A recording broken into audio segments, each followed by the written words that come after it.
I hereby declare this meeting of the Howell Township Zoning Board to be open. Adequate notice having been given pursuant to the New Jersey Open Public Meeting Act in the following manner. First, on January 10th, 2017, a copy of said notice was mailed to the Star Ledger and the Tri-Town News. Second, on January 10th, 2017, a copy of said notice was hand-delivered to the clerk of the Township of Howell. Third, on January 10th, 2017, said notice was posted in the office of the Zoning Board and on the bulletin board in the Howell Township Municipal Building, 4567 Route 9, Howell Township, New Jersey. In accordance with the Fire Prevention Code and your safety, please be advised that this facility is designed with 2 emergency exits, which are on your right at the front and rear of the meeting room. Furthermore, smoking is not permitted in the municipal building. Please take note that this meeting is being videotaped for possible future broadcast on Howell Township TV 77. Thank you. Can we have a roll call, please? Yes, you may. Mr. Armada, Present. Mr. Cordelicchio, Present. Mr. Mertens, Here. Mr. O'Donnell, Here. Mr. Posh, Here. Mr. San Clemente, Here. Mr. Turk, Here. Mr. Bloom, Here. Chairman Nansen. Here. You have a quorum. Thank you. Can we all stand for the Pledge of Allegiance? Pledge allegiance to the flag of the United States of America and to the republic for which it stands, one nation, under God, indivisible, with liberty and justice for all. Okay. Mr. Tropoli, would you mind swearing in the professionals?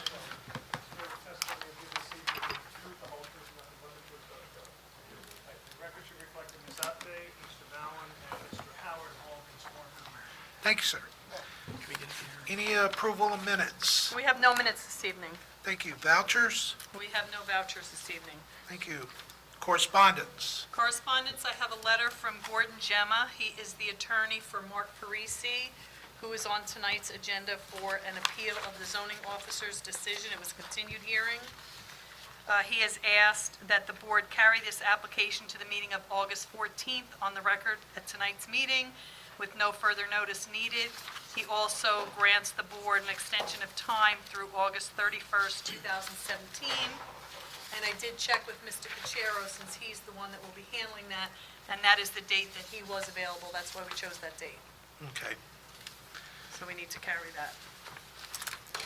August 30th on the extension, correct? August 31st on the extension, carry it to August 14th. Okay. Is anyone in the audience for case number BA 17-05, Mark Parisi? Seeing no hands, this case will be carried to August 14th, 7:30 p.m. And we have an extension of time to August 31st with no further notice. Okay. That's all the correspondence I have. Okay, thank you. You're welcome. Resolutions, case number BA 17-02, KBL Trading Company, resolution granting use variance, preliminary and final major site plan. Eligible voters, Armada, O'Donnell, Posh, Turk, Bloom, San Clemente. Do we have a motion?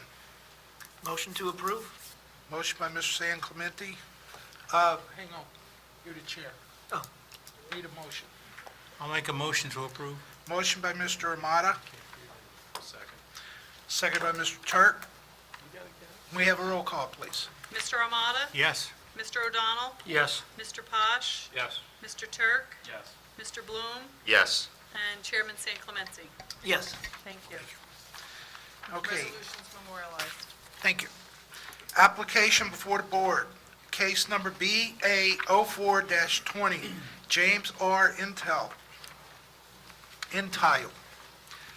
Extension of time, application of James R. Entile as applicant and owner seeking extension of time on preliminary and final site plan approval for a warehouse facility on premises known as Block 177, Lot 28.01, 1008, Route 33.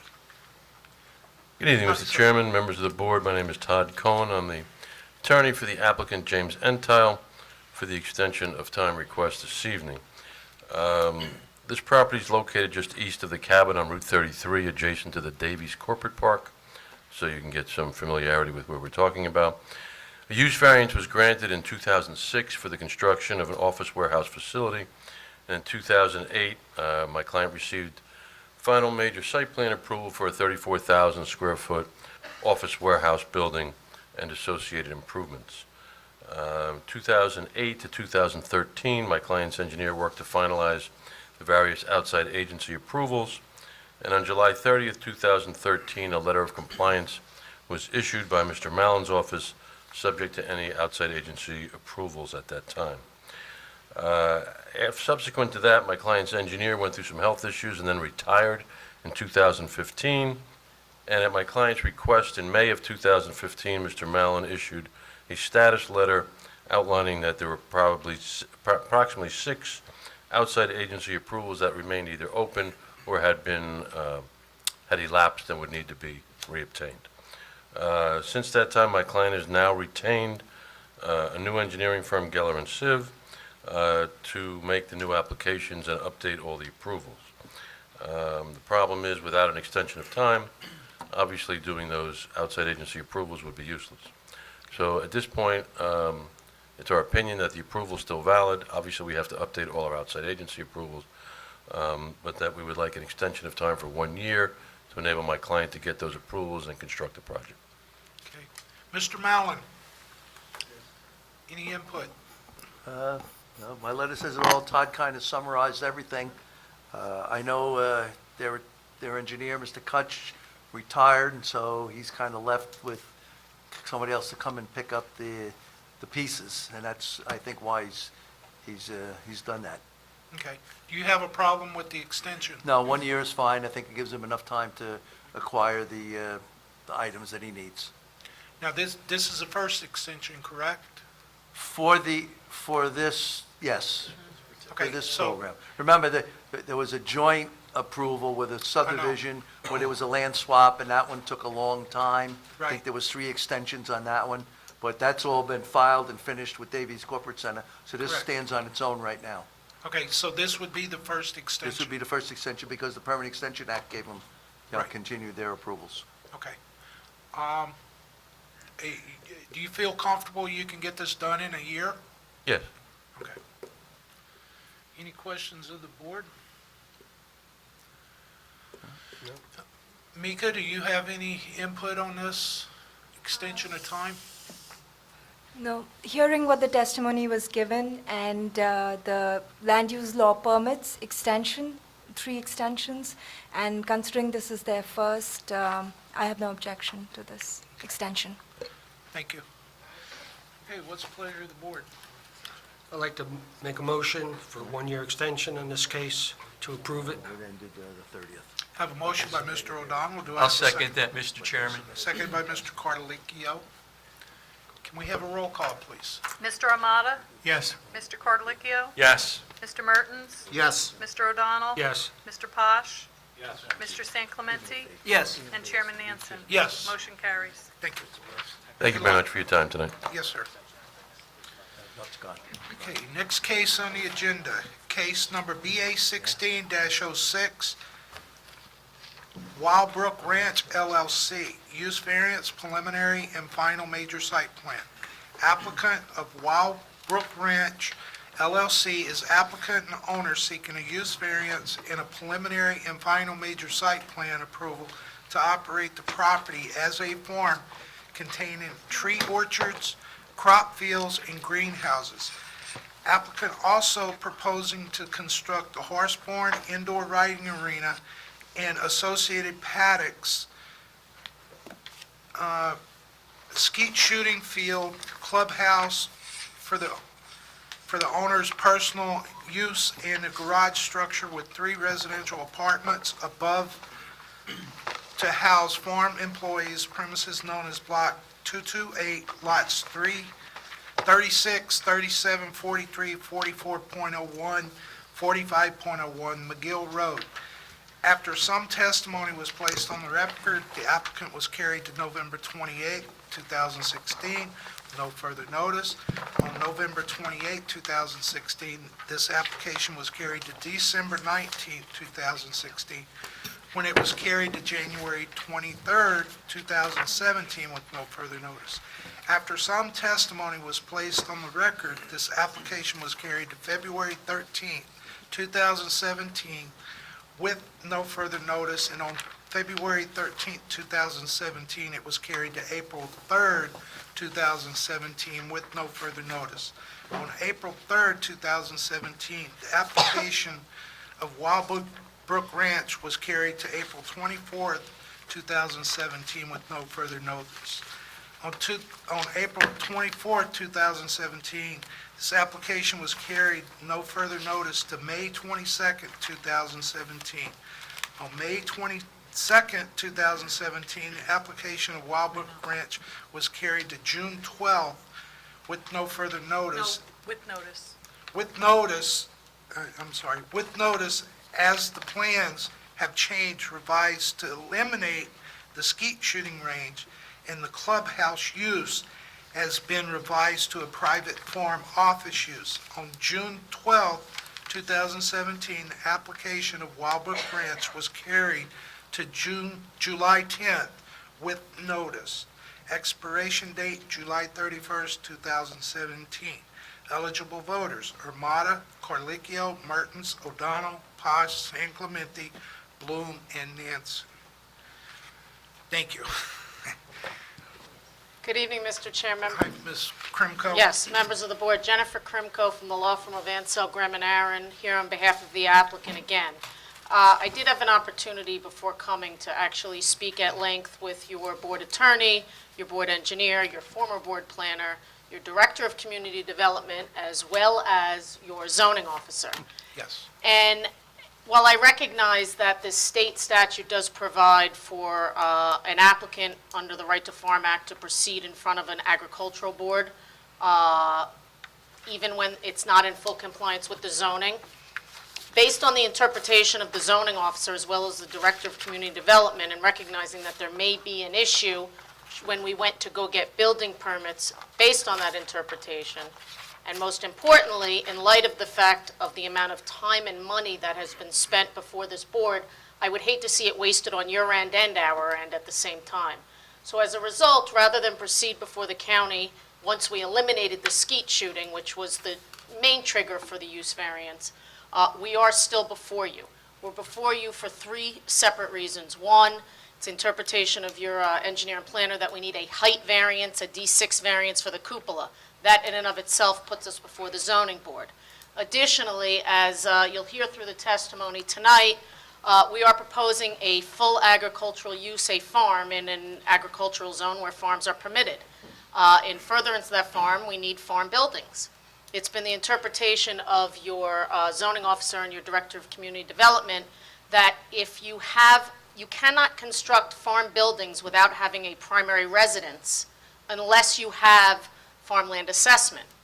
You can't get farmland assessment for the type of uses that we're proposing here without having the buildings.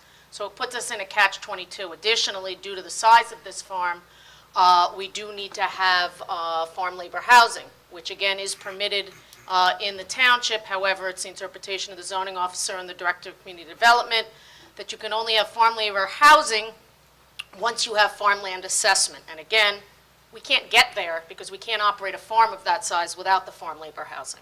Correct. So we're here before you seeking use variances to allow, one, the cupola heights, two, to allow a farm use without a principal residence, and three, to allow for farm labor housing without first getting farmland assessment.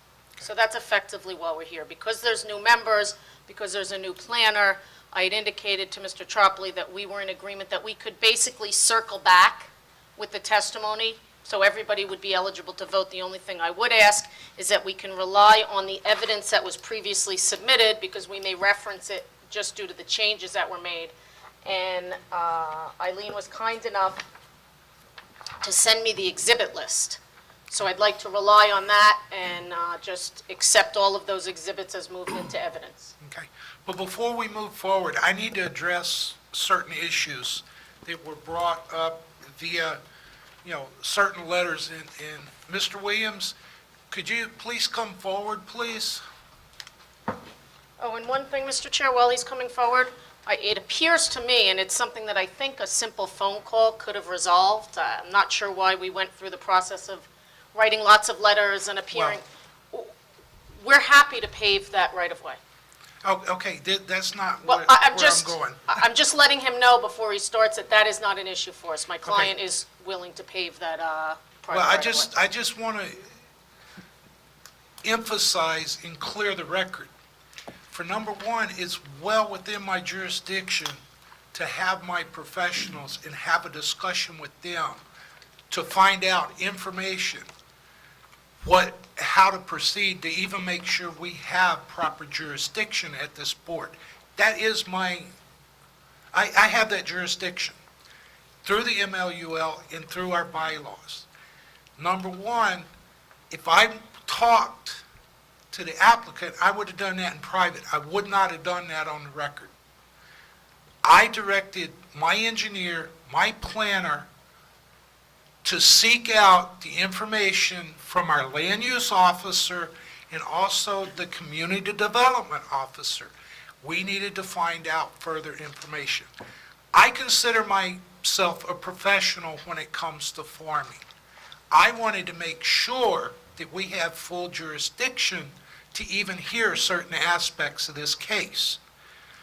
I question the land use and I question the community directors, community development directors' input as far as dealing with the farm. I had to assure that this board had full jurisdiction. So in no way did I reach out to the applicant, speak to the applicant, or speak to the applicant's professionals. That's up to my professionals to do. And, I just want to clear that for the record, that the implications that we did something wrong is totally false. Now, I've said my piece. As far as knowing the letter, I've read the letter. Mr. Tropley can put it on the record which letter we're talking about, but, I know you know which letter I'm talking about. There is no way that I would jeopardize the integrity of this board doing that. I've been here too long, and it will not happen. Okay? That's all I have to say on the matter. So, you can rebut if you want, that's fine. My letter stands on its own. I don't know why I'm up here. Well, you're the one that No wrote the problem. letter, and I didn't want to get into a letter. I didn't authorize my professionals to send you a letter to even rebut that, because what I did was on the record. I didn't hide anything. I asked my professionals to research this, reach out, and find out what our jurisdiction is. That's all I did. And you certainly don't have to explain yourself to me. I do when a letter is implicating that this board, did some inappropriate things. I do have that. I do need to address that. Okay. So that said, Ms. Grimko, you want to move forward? I would, thank you. No, And let I me- just, If I may, before Jen, the notices have been sent. Excuse me. The notices have been properly sent, and the board, excuse me, has jurisdiction to hear the case. Sir? I don't know. I'll let you clear that. That's okay. Take your time. I don't know where that came from. Two things. Notices are in order. Publication has been made. This is a new application as far as I'm concerned, with respect to what Ms. Krimko and I had discussed. I think for the benefit of not only the board and of the new members and the planner and the members of the public, that you will start over. We can incorporate, thank you. One moment. The board has taken jurisdiction of this. As Ms. Krimko has stated, it is a new plan. I have no objection, Mr. Chairman, for incorporating all of the exhibits, wherever they may be, both applicant and board exhibits, and the one exhibit marked 01, to be incorporated into the record. Okay. We do not have to remark evidence. but I just wanted to place that on the record so that everyone, again, who will testify tonight will need to be resworn. Okay. And with that, Ms. Kremko, I'll turn it over to you. Mr. Williams, do you have any objections to that? I have a question. Yes, sir.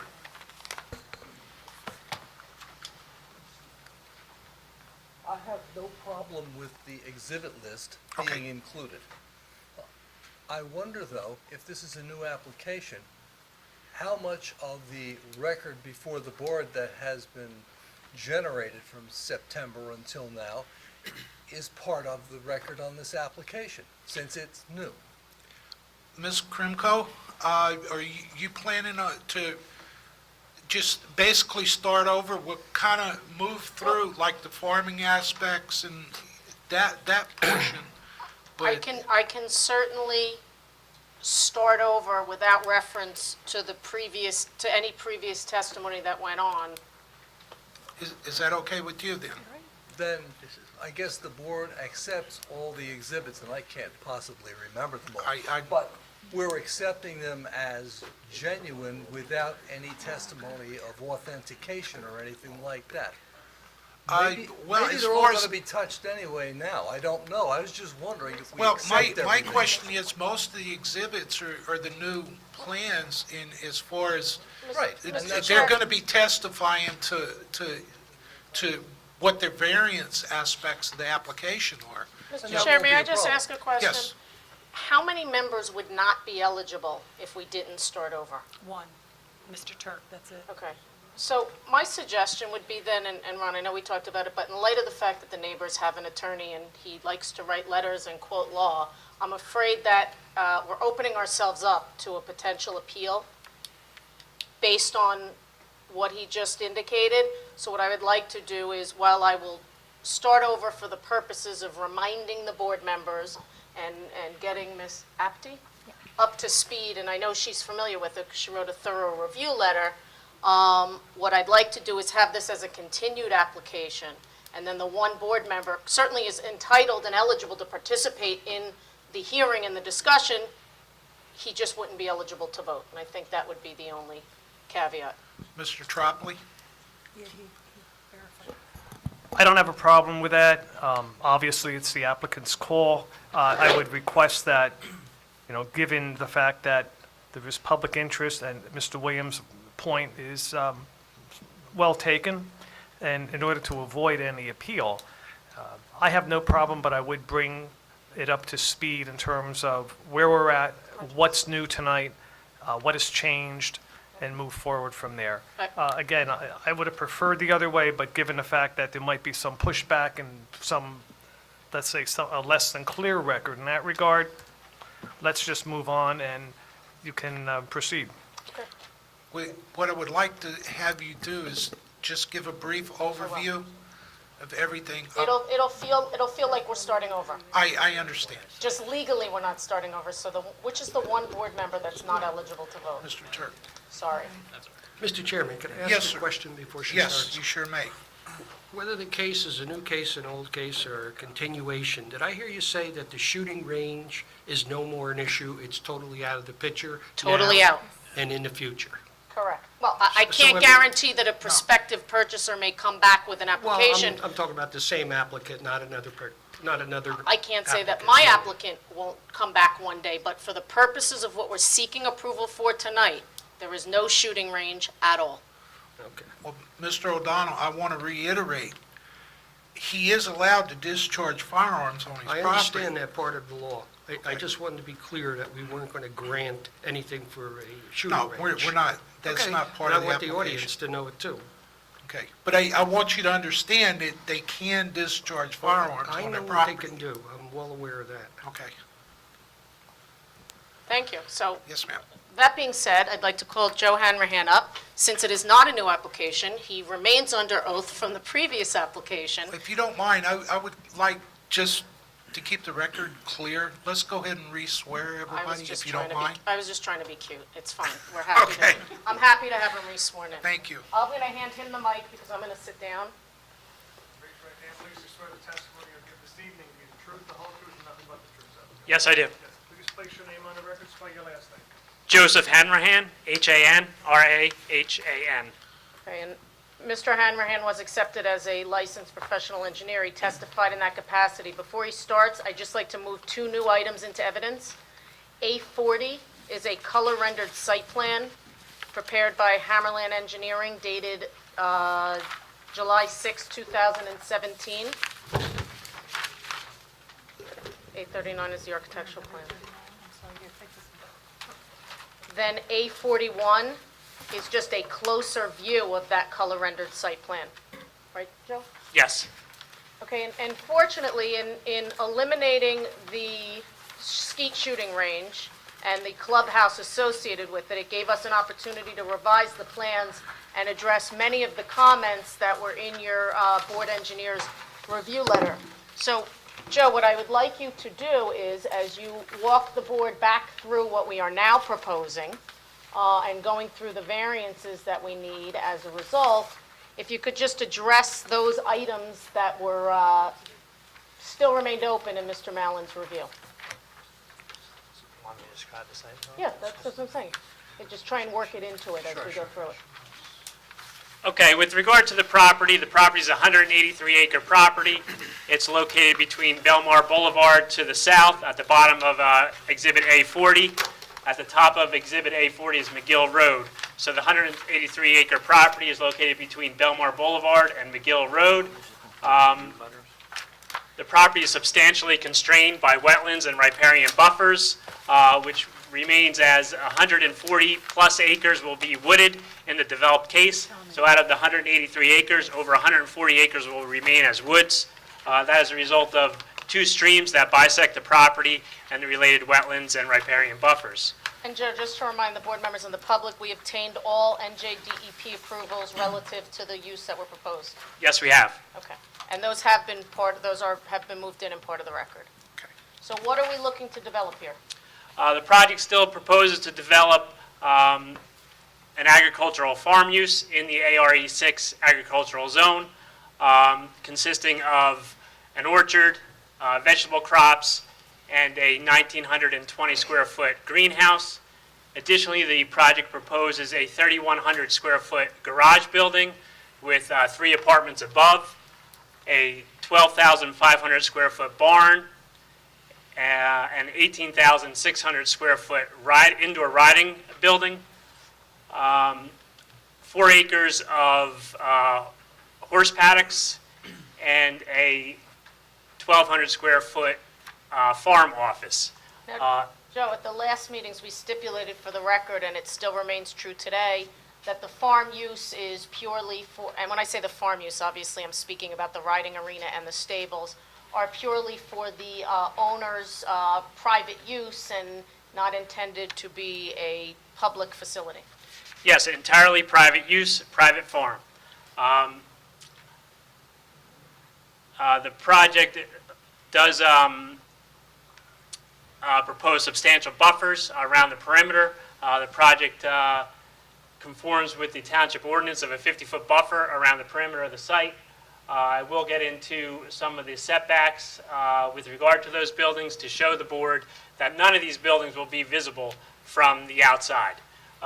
Like I said, the project will be over 2,500 feet from Belmar Boulevard and over 1,000 feet from McGill Road. So it's a very secluded site, and only 26 acres of the site will be developed. The project has access from McGill Road. There's a private right-of-way, 33-foot private right-of-way extending from McGill Road to the property, again, about 1,000 feet long. And I had said at the beginning of the hearing that should the board decide it's appropriate and to address any of the fire marshal's concerns, we did agree to make it a 20-foot wide roadway, so this private roadway, and we would be willing to pave it if the board so desired. That is correct. 20-foot access drive from McGill Road, and again, 20-foot access drives on site, providing a circular pattern within the site itself, allowing emergency vehicles to access in and out should one road get blocked within the site itself.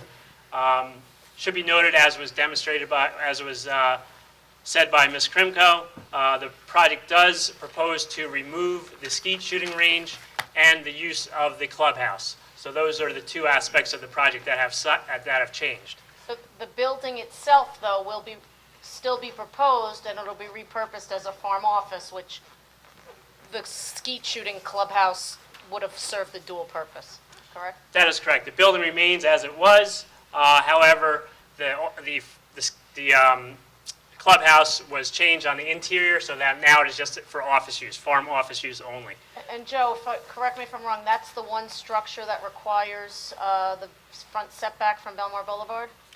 Yes, it is. Okay, let's just talk about that while we're on it. As I stated, that building is over 2,500 feet from Belmar Boulevard.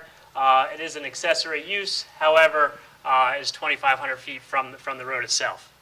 So we technically need a variance, even though it meets the intent and purpose by being set back probably 100 times plus what the setback requirement would be. That's correct, that's correct.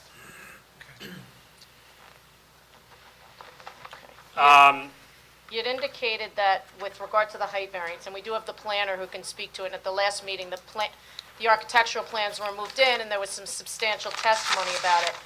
But the testimony at the previous hearing, and I just want to reiterate it tonight, the cupolas on the barn, their aesthetic for the interior of the site, will they be visible from anywhere else? They will not. There are 6 cupolas within the barn and riding building structure, 2 major cupolas and 4 minor cupolas. They will not be visible. They are decorative features similar to a church steeple. They are over 1,300 feet to the nearest residence off-site and over 500 feet to the adjacent property line. So they're quite a distance from the adjacent property lines, and then there's substantial wooded buffer that will remain to further block the view from adjoining properties. Excuse me, just have a question. So how high are the cupolas? There's 2 different heights. The 2 major cupolas are 54 feet high, and the 4 minor cupolas are 46 feet high. And how high are the trees in that area? 40 to 60 feet. I didn't measure the trees, but based on 40 to 60 feet plus heights on the trees. And the main roof is obviously much lower. Oh, that's correct. The main roof, going through the heights of the structures themselves, the barn and riding building are 26.25 feet high. The garage apartment building is 29.6 feet high. And the greenhouse, the office is 16.84 feet high, and the greenhouse is 13.6 feet high. So those are much less than the 35-foot permitted height. You do have these, again, decorative steeple-like features that are proposed that do exceed the 35-foot height, but again, they will not be seen anywhere outside the property itself. And Joe, the police and the fire both had comments with regard to fire access, the ability to handle the fire trucks and the parking of horse trailers. Has that all been addressed on the plan? Yes, it has. As with regard to the fire truck Joe, access. do you want to put up the closer one? Sure. Putting up at Exhibit A41, which is a blow-up of the development portion of the site. The plan was revised to add a 45-foot radius cul-de-sac at the south end of the site, just beyond the farm office, for turnaround purposes for a fire truck, and fire access has been provided to the site with the use of the 20-foot wide driveways that was previously described. Okay, and the interior roads can handle the fire, the weight of the fire trucks? Yes, the interior roads, they're paved roads with a base course and on compacted subgrade to handle the 80,000-pound fire truck loads. And with regard to the horse trailers, we do have a substantial gravel area behind the riding stable, the indoor riding building, that you could, although it's not anticipated, you could store over 20 horse trailers in that area, although that is not anticipated. Again, you also have a loop drive around within the development portion of the site itself, that if a horse trailer was parked on one of those roads for a temporary situation, there is access from another road. So there is dual access within the site itself. Okay, and at the previous hearings, and just to reiterate, we had submitted a traffic statement. We're seeking a waiver from a full traffic report because this is purely an agricultural use. We're seeking waiver from identifying the location of all the 4-inch trees because the intention is to preserve most of the trees and plant many, many more as part of the orchards, correct? That is correct. With regard to the trees, we actually did do the tree plot in accordance with the ordinance. However, it is our opinion, and we do propose an orchard itself and a number of shade trees and ornamental trees on the property, in addition to, again, the vegetable crops.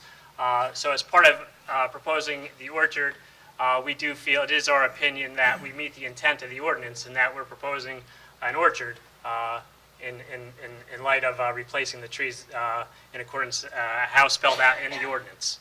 And Joe, Can I interrupt just a second? sure. Okay, the areas that we're talking about, the shaded areas in green, I was out to the site. I went up to the gate. Okay, there was a tub grinder there, sitting off to the site. But it appears that the vegetation that's growing basically in that area is maybe 4 or 5 year saplings. It appeared that at one time had been farmed, that property there. That is correct. There's, I'm going to give you my observation. There was orchard grass, there's timothy growing, a mixed grass that's in there. So it appeared that was a hayfield at one time or under agriculture.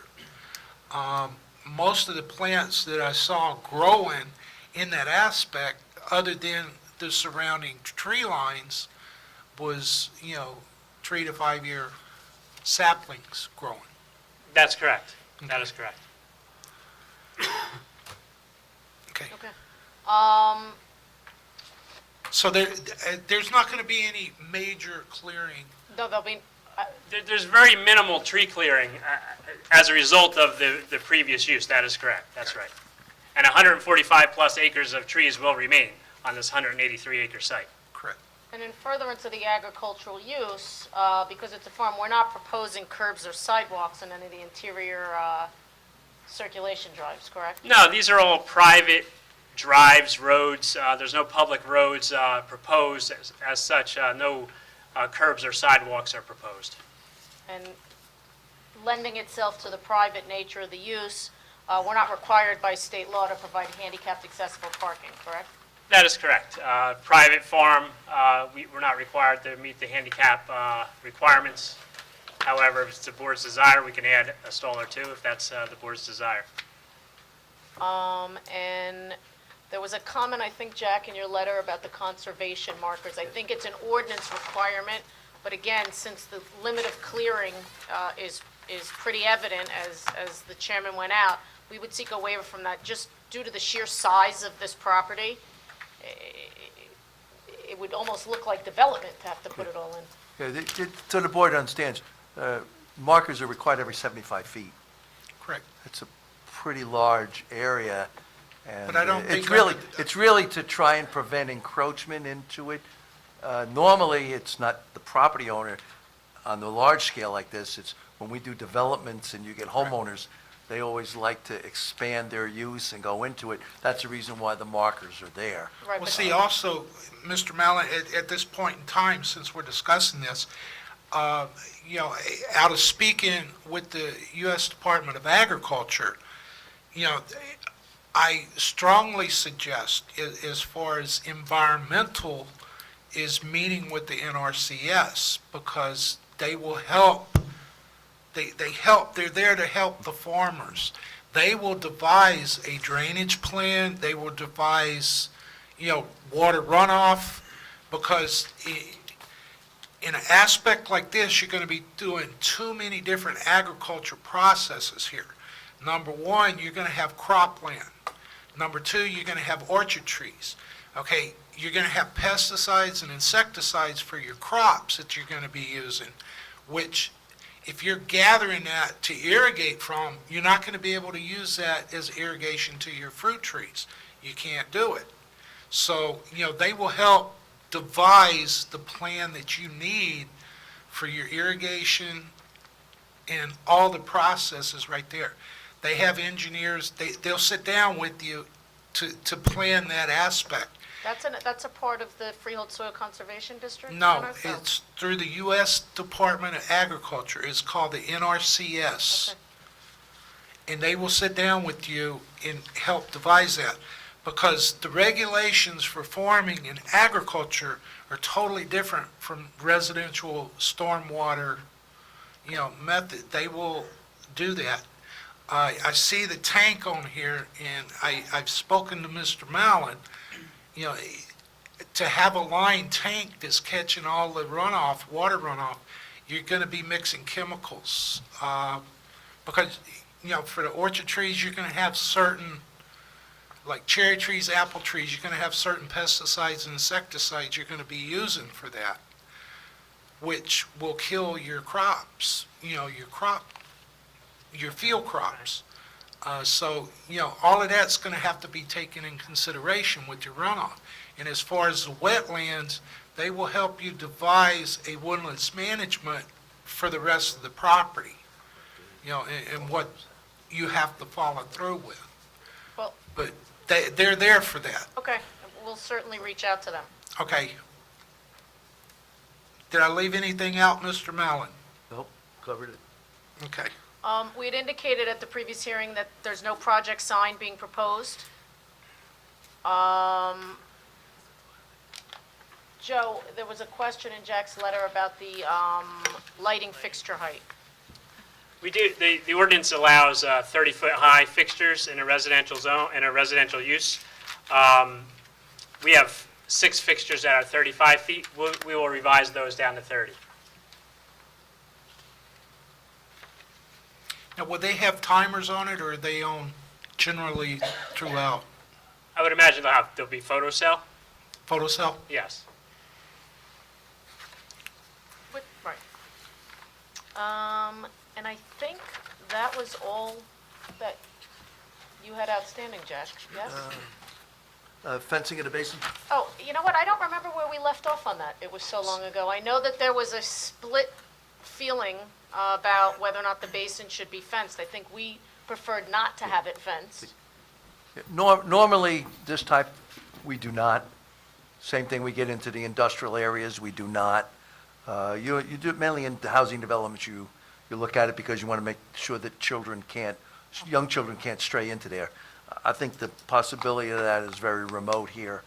So my recommendation is you don't need it, really. Well, see, here we're going to go back to the NRCS. They might devise a plan that doesn't even have that basin. That's true. That's what I'm saying. There's Yeah. a lot that could change after that, Keep it- The Because basin's designed based, you the have to have a basin's, form plan, the basin's period. designed based upon our ordinance and Exactly. the state requirements. Right. But see, they're not going to be required to follow that, though. That's what I'm saying. Well, they'd have to get an amendment. Something. Exactly. For right now, that's what we're proposing. Okay. If we go to NRCS and there's anything drastic that triggers the need to come back to the board, then we will. But for right now, we're seeking to not put the fence around the basin. Okay. Anything else, Jack?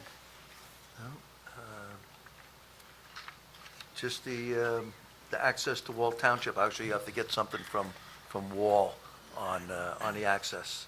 Well, with regard to, when you say the access, it would just be if we need any approval from them in order to pave. The access exists. Correct. We're not proposing any new access. I think they're going to just want to understand, because they haven't been there, Right. that we send a letter over, letting them with a copy of the plan, see if they have any comments. That's fine. Okay. Any questions of the board? Okay. Mr. Mallon, that covers your letter? Yeah, the only other thing that I have is that, and I think that comes from the zoning officer, dealing with the comments we have, is that it's understood that there will be no public use, and if there is, they'd have to come back to the board. And I stipulated that earlier on. Right. Okay. Mr. San Clemente? You're looking at the landscape plan on page SP 12. There's a proposed solar farm. No, there's no proposed solar farm. That's a solar seed mix. That's just a type of seed mix that's proposed, the Soil Conservation District has established for solar farms. And what it is, it's a meadow mix that grows low to the ground. So it's kind of like a low-maintenance meadow mix. It's just called a solar seed mix, but there's no solar farm. It's the name of the type of the grass. Exactly. Yes. Oh, okay. Thank you. Any other question? I do. Yes, Mr. O'Donnell. I'm getting ahead of myself, but what is the maximum parking spaces that you have? The amount? Yeah. We have 16 stalls, 6 at the garage apartment building, 5 at the barn, and 5 down at the office. That's for parking for cars? Yes, yes. Jackie, you had said if they want to have any public activity, they have to come back to the board. Now, is that for something public that would go on continuous, or is that for, say they want to have a one-day something over there, and they're having a public affair where a lot of people would come? Now, does that require a permit? Maybe, Matt, could you say? I'd have to ask Matt on that one. Okay. Normally, we don't regulate any type of special event as long as it doesn't become any type of business, any type of regular routine event. You can have a party at your house, you can have a party at this type of property, as long as there's no nuisance complaints or anything like that. We wouldn't regulate that at that level, no. What I'm getting at is recently I heard there was a large party at a farm and it got chaotic and they had to call the police from numerous towns. I mean, there's no code enforcement for that ahead of time? Ahead of time, not necessarily. You're talking about a rodeo that was 1,000 people Yeah. that had nuisance complaints, and yes, that's becoming a right to farm issue, and that is something that the township is dealing with, but we don't encourage that type of level of event. Our position for that level was that it was a commercial business, and that's also how it was being run, and the type of income that was coming in for that. Again, that differs if you're having a family function in your backyard in a site of this size. This site is considerably larger than that other one.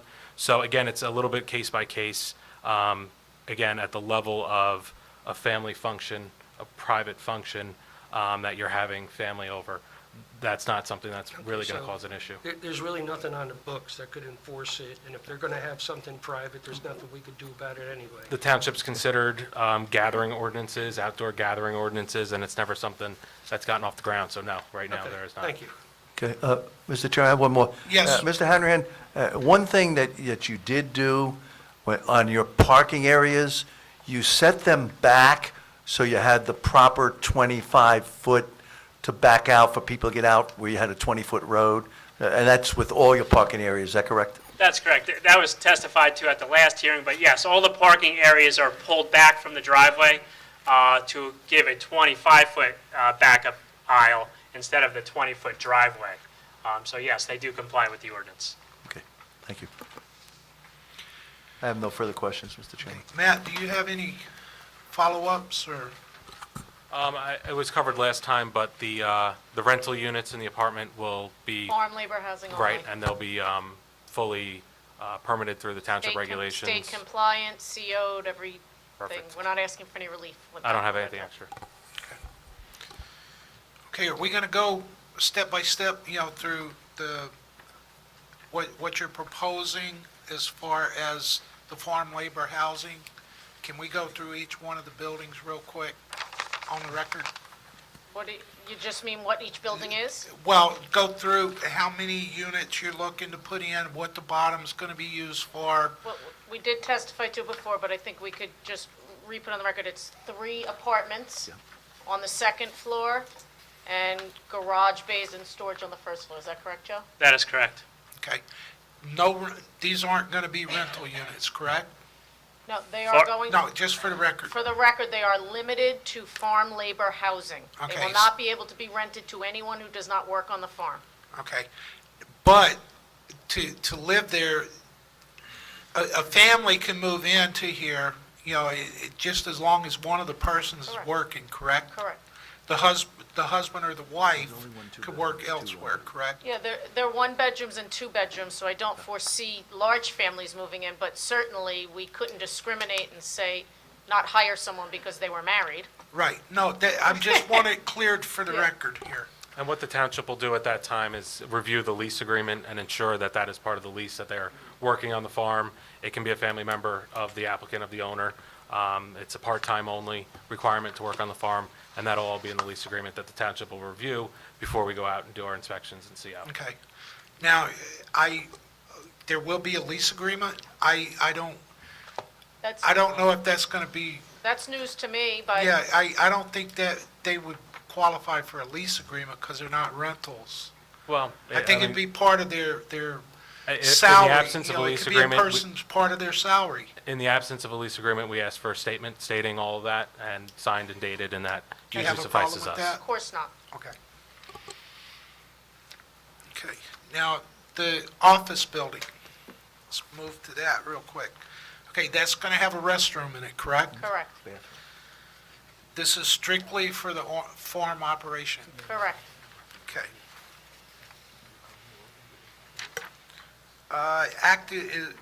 Is it going to have an active fireplace? I see a fireplace on the, But yeah, I'm probably. okay. No, it's no problem if it is, but I just want to clarify the drawings. Yeah, I mean, as you know, the no residence is being proposed at this time, so when the farm owner who's managing, or the management of the manager of the farm is there, they're going to be using that farm office as basically the principal structure. Right, nobody's going to be sleeping in it, No, of correct? course not. Okay. Okay, now, back to the barn, just a few questions. I was looking at the floor plan of the barn. I see a medical area.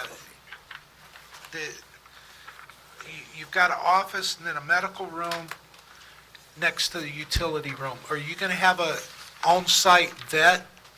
I believe that question was asked. I know, but I just, At the last meeting, and I don't believe that there's going to be a full-time on-site vet, but that will be used for medical treatment if there's an injury and then a visiting vet comes. okay. Now, will there be, like if you're breeding, are you going to have sleeping quarters in the barn?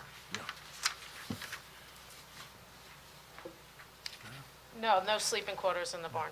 Okay, so they would rely on, They would rely on the apartment, on the farm labor housing, or the people that were there would not be sleeping. They would be up observing to make sure that there's no issues. okay. Because I know whenever foaling, whenever a mare's in foal, you got to be on top of it, sometimes. I'd like to think that you'd be awake. Yeah, but sometimes it takes 24, 36 hours, so, I'm a horse owner, Mr. Chair, I know I I've been know. there. Okay. You're going to have a kitchen in the barn. Correct. Just basically, that's just like for fixing lunch or, That's exactly correct, for fixing lunch. If someone is there, like you said, as a mayor is foaling, to be able to keep food there, make food. That's for if the owner, if there's no residence there, if the owner happens to be there riding, or his family members or friends are there riding, has the ability to have food. okay. I think that about answered my questions on those individuals. Is there questions from the board? Yeah, Mr. Chairman, is Yes, there an sir. outside area where you're going to be, like a composting with manure or? Actually, that's going to be through the NRCS again. I hate to tell you that, but that's part of that plan. Yeah, you have to do the farmland management plan. Yes, you do. Correct. Based on the number of horses, so that would be up to them. It may be, does Tommy Yorgo come out to this area? Actually, they're going to require you to put in a facility to compost it on site. Okay, I was going to say whether it was going to be stored on site and carted away, or spread on site or used on site, that would all be part of the plan that we'd be That's required to correct. submit.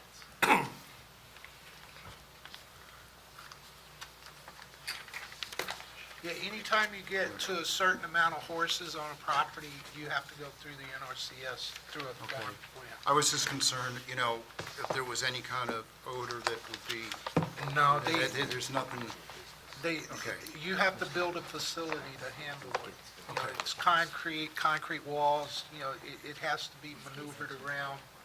It's pretty strict on how they deal with that. okay. Okay. Anything else for this witness? Professional, Mika?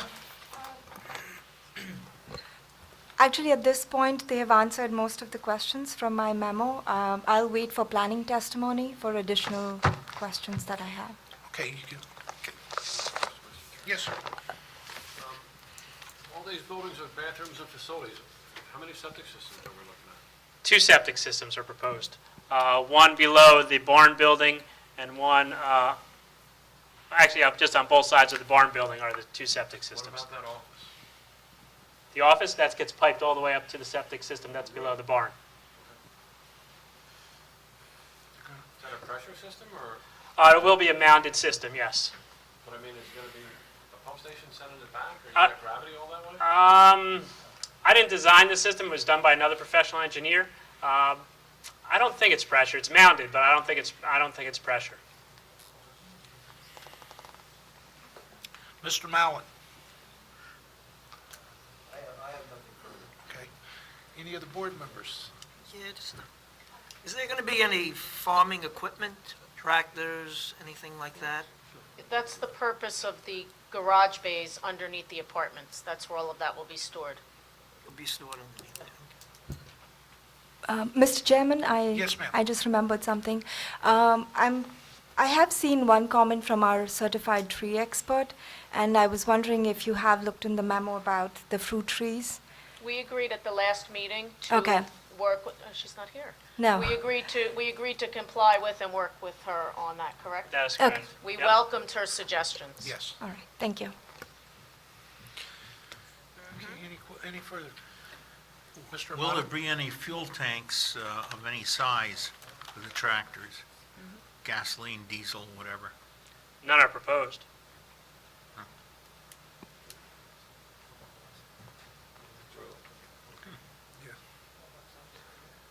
If there isn't anything proposed, how are they going to fuel them? No, fuel cans. Bring Or in truck drums? can, yeah. Is it stored on concrete? What, the fuel cans? Yeah. Probably in the garage. And are It has to meet the fire marshal, correct? You'll meet It'll the fire it'll meet marshal. all applicable codes. And yes, it'll be stored in the garage building. and what about the equipment? I know it's stored under the barn, but will it be on concrete? Whatever the code requires, it'll be stored. If it requires concrete, then it'll be on concrete, yes. Okay, thanks. Any maintenance going to be done on site for the equipment, or will that be sent out? I imagine that to the extent Depends, it can yeah. be done on site, it would be done on site. I mean, that's just how farms, you don't want to bring a tractor off site if you don't have to. Because in order to do that, you got to get a flatbed and it's a whole, Yeah, I changed my own oil, on my farm.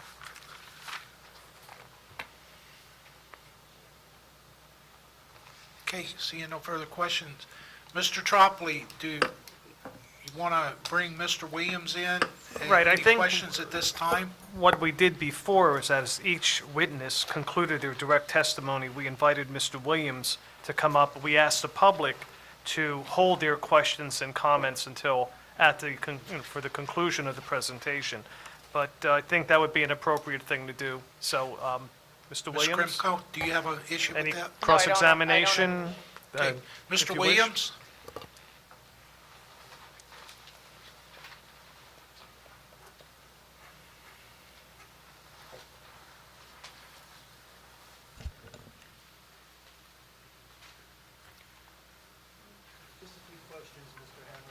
Is that mic on? It is on, just raise it up a little more. Yo, There you go. Got you. let's see. If you know, how many acres are proposed to be planted as orchard? Between the orchard and the vegetable crops, about 7.7 acres. Are you aware of the allocation between them? I'd have to look at the plan for details, but basically the top area here is a combination of orchard and vegetable crops, and then around the sides. How many paddocks are proposed? I'd have to count them. 1, 2, 3, 4, 5, 6.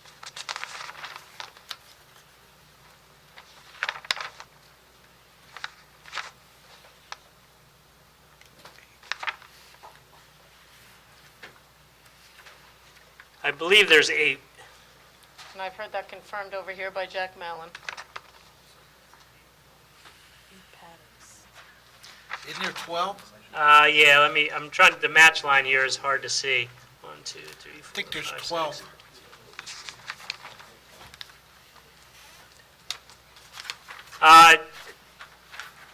Let's see.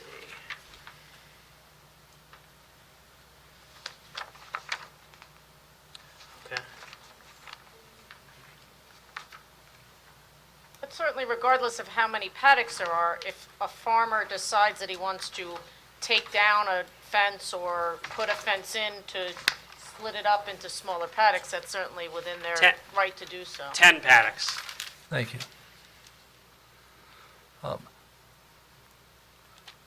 Let's look at the specification for the lane that leads from McGill Road up to the gate at the start of the farm.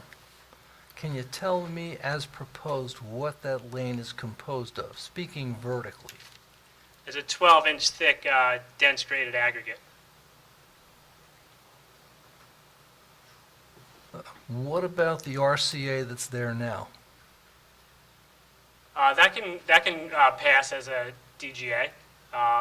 So if it meets the gradation of a I-5 DOT DGA, then it meets DGA standards. Okay, so we have a total still of 12 inches. Yes, that's correct. Okay. I didn't think, and this is just me looking at the plan, I did not think that there was any proposal to excavate into the land before laying down the base. Is that true?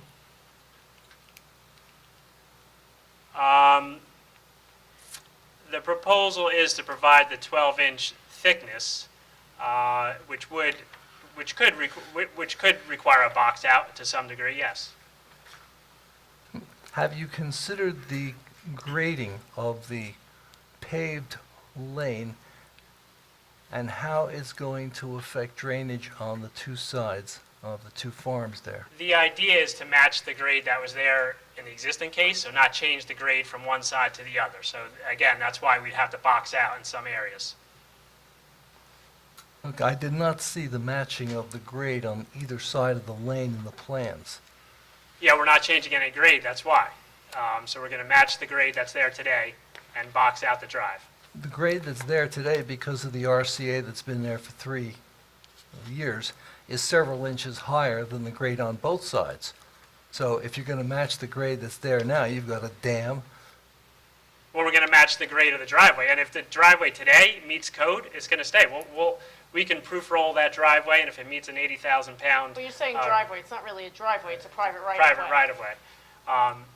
If that driveway meets the 80,000-pound proof roll test, that private roadway can remain, as is. There's no reason to replace it if it already meets the 80,000-pound proof roll test. Mr. Williams, are you asking, are they going to try to stay to the existing contour of what's existing, on both sides of the access driveway, or? The access driveway is 33 feet wide. They have no choice but to stay there because they can only operate within the 33 feet. That's correct. But what I'm concerned about is the fact that in that 33 feet, we now have an access way that is raised several inches from the dirt on either side, the property on either side, because Mr. Ajmi put a bunch of RCA down there, and that Correct. has raised it several inches. And now we've got the DGA coming in for a total of 12 inches.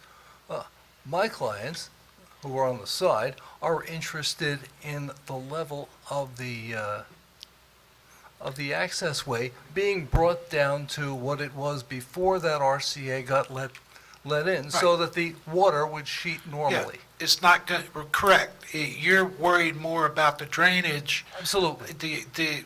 what was prior to what it's going to be now. Is that drainage going to be controlled? That, Precisely. okay. Do you, what are you doing that is going to control the water drainage and keep from backing that up anywhere and have a natural drainage? We propose to meet the grades the way they are now, well, or the way they were, so that if today it's causing a ponding problem, we will fix that problem. So that's our proposal, to meet the grades on both sides of the driveway and keep it draining the way it's been for the last 10 years. Okay, Mr. Mallon, I'm going to bring you into this here. Well, we'll put a stipulation that that's what it has to be. If they have to box it out, they'll have to box it out. Okay, They may be able to excavate some, save what they put in, get it down to the proper depth, and then put material back in, they have to bring more in. okay. I think the stipulation in the resolution would be that driveway would have to match both sides of the road. And then have a natural drainage, correct? That's correct, it'll maintain the natural drainage. Is- Mr. Chairman? Yes, sir. Mr. Williams, are you saying there's ponding issues now on the sides of this gentleman's right-of-way? Well, it's not just ours, it's actually, Mr. Pash, it's a shared easement, it's his clients also, so Okay, but are there ponding issues along this road now? On this access way. On the other guy's property, yes, we're the lower property. so there is no ponding issue on your client's property. No, it's on the other guy's property. But I'm you're not still here in- representing the other guy. That's right, but I'm still representing good drainage, and what I just got is exactly what I came for. Correct. That's why I was trying to straighten it out, so, they will come in compliance and make sure that there is natural drainage there. Sure, we're also, Am I correct, Ms. Krimko? You are absolutely correct, Mr. Okay. Chair. we're, So our goal here, Mr. Hammerhand, is to not build your road up and cause issues outside. You want to incorporate those solutions into your Correct. design. That is correct. Okay, so if the recycled material is standing a little taller than the surrounding, it's not tying in on either side, it wasn't done because of a wet spot, we're going to try to eliminate wet spots, correct? Correct. fine by That's me. what you're here for, right? Right. I'm also looking for impervious coverage as part of the paving, but that'll come. I think Ms. Krimko made that statement. Well, I'm not sure that I am, yeah, when you're, But I don't know whether that means FABC. It could mean DGA. Correct. I said it was, FABC is pavement. you know, I know. I said it's up to the board. If the board decides that they just don't want the aggregate and they want pavement, my client has agreed that they will do that. Okay. I'm going to leave that up to Mr. Mallon at this point in time because, that's a lot of pavement in there and that's a lot of impervious coverage, and, Yeah, sometimes when you pave, you create more problems to a than certain point. when you don't. Sir? When you pave, you create more problems sometimes than when you leave it as gravel. And it is a farm. Correct. Yeah. But what about paving just past from the roadway in? Well, if you go Past out the there, residence. isn't the first about 100 feet, 150 feet paved by the existing houses on both sides?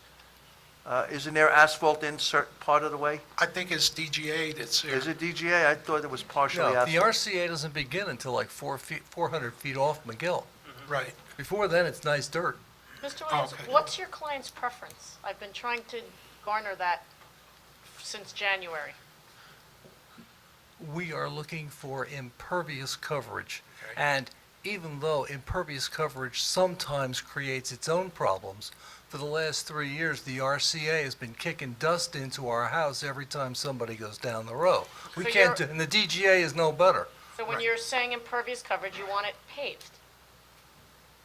You want pervious When I coverage. say paved, I mean either the base or the finished coat. So I wasn't really specifying. The word pavement isn't the thing that I look for to say it's going to be impervious or not. I trust Mr. Mallon to tackle this problem. Exactly. Let me, Well- You're willing to pave this driveway if he If they wants do it that, paved? They gotta put some kind of. If the board kind of wants it stone paved. trench in alongside. We do. Well, having had a stone driveway and having had a paved driveway, I wouldn't think about this long. If she's willing to pave this for you, I think you ought to accept it. If she's willing to put down the impervious coverage, Impervious paving. my elbow, asphalt, pavement. I mean, Okay, asphalt pavement, I'm with Yeah. that. But that's I what mean, I if- said from Yeah, the she said very that from beginning. the I opened beginning. with that in the hopes to avoid this 15-minute Exactly. colloquy. Yes. I would say that's what I want. That's what I want. Man can follow lead. Okay. As I Okay, said when I then we're done. opened, we're happy to do that if the board directs us to. Pave the road. And also, it will be to a natural, Hold on, these people. natural drainage. No, They're represented by council. they If represent, they can't. You're, I can't, you are represented by council. You have to speak through your council. I'm sorry. No. Mr. Mallon?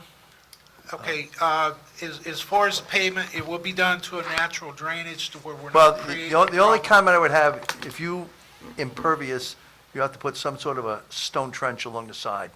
Okay, That'll collect the water and dissipate it into the ground. The soils in that area, based upon the mapping, are pretty good and porous, so, but I think that they would have to put some sort of a stone trench along the edges of the pavement to catch the water, depending on which way they do it. If they slope it one side to the other, you'd put the stone trench on one. If they're going to crown it, you have to put it on both sides. I can work with Mr. Hanrahan on that.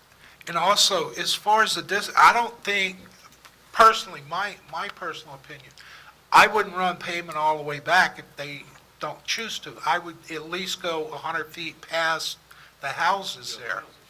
You know, and then they could go to their DGA or, Well, that would be up to the board. And what I understand that, for Mr. Williams, he said they're getting dust from it, so, but if well, we no, want- but if they pave that past they go the to 100 houses, feet you're not beyond the gonna have houses and then dust. do it, that's fine. If that's what the board wishes, that can easily be achieved also. Okay. Okay. Any other questions from the board? Yes. Yes. This road crowned, is it all going one way, or is it flip and flop along the way? Again, it's going to meet the, Existing contract. it will meet the existing grade on both sides, so it might flip-flop. So it could do a little bit of everything. Yes, that's correct. Okay. Ms. Krimko? Thank you. I'd like to call our planner, Allison Coffin, to talk about the variances we're seeking. Okay. You were not sworn last time, right? Okay, we'll have her sworn again. Raise your right hand, please. You swear the testimony you give this evening will be the truth, the whole truth, nothing but the truth, so help you Yes, I did. God. State your name for the record, please. Allison Coffin. And Allison, you're a licensed professional planner, state of New Jersey. Have you Yes. testified before this board in the past? Yes, I have. Many times. I'm still licensed and still certified. What's your education level? A bachelor's degree from Boston College. Thank you.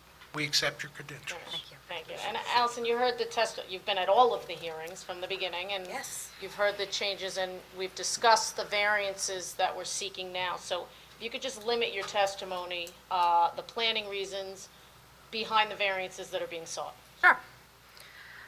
It's my opinion that special reasons exist for the granting of the use variance requested, and that the site is particularly suited to the proposed uses, and there's no significant detriment to the zone plan or the surrounding residential properties that would result from the granting of these variances.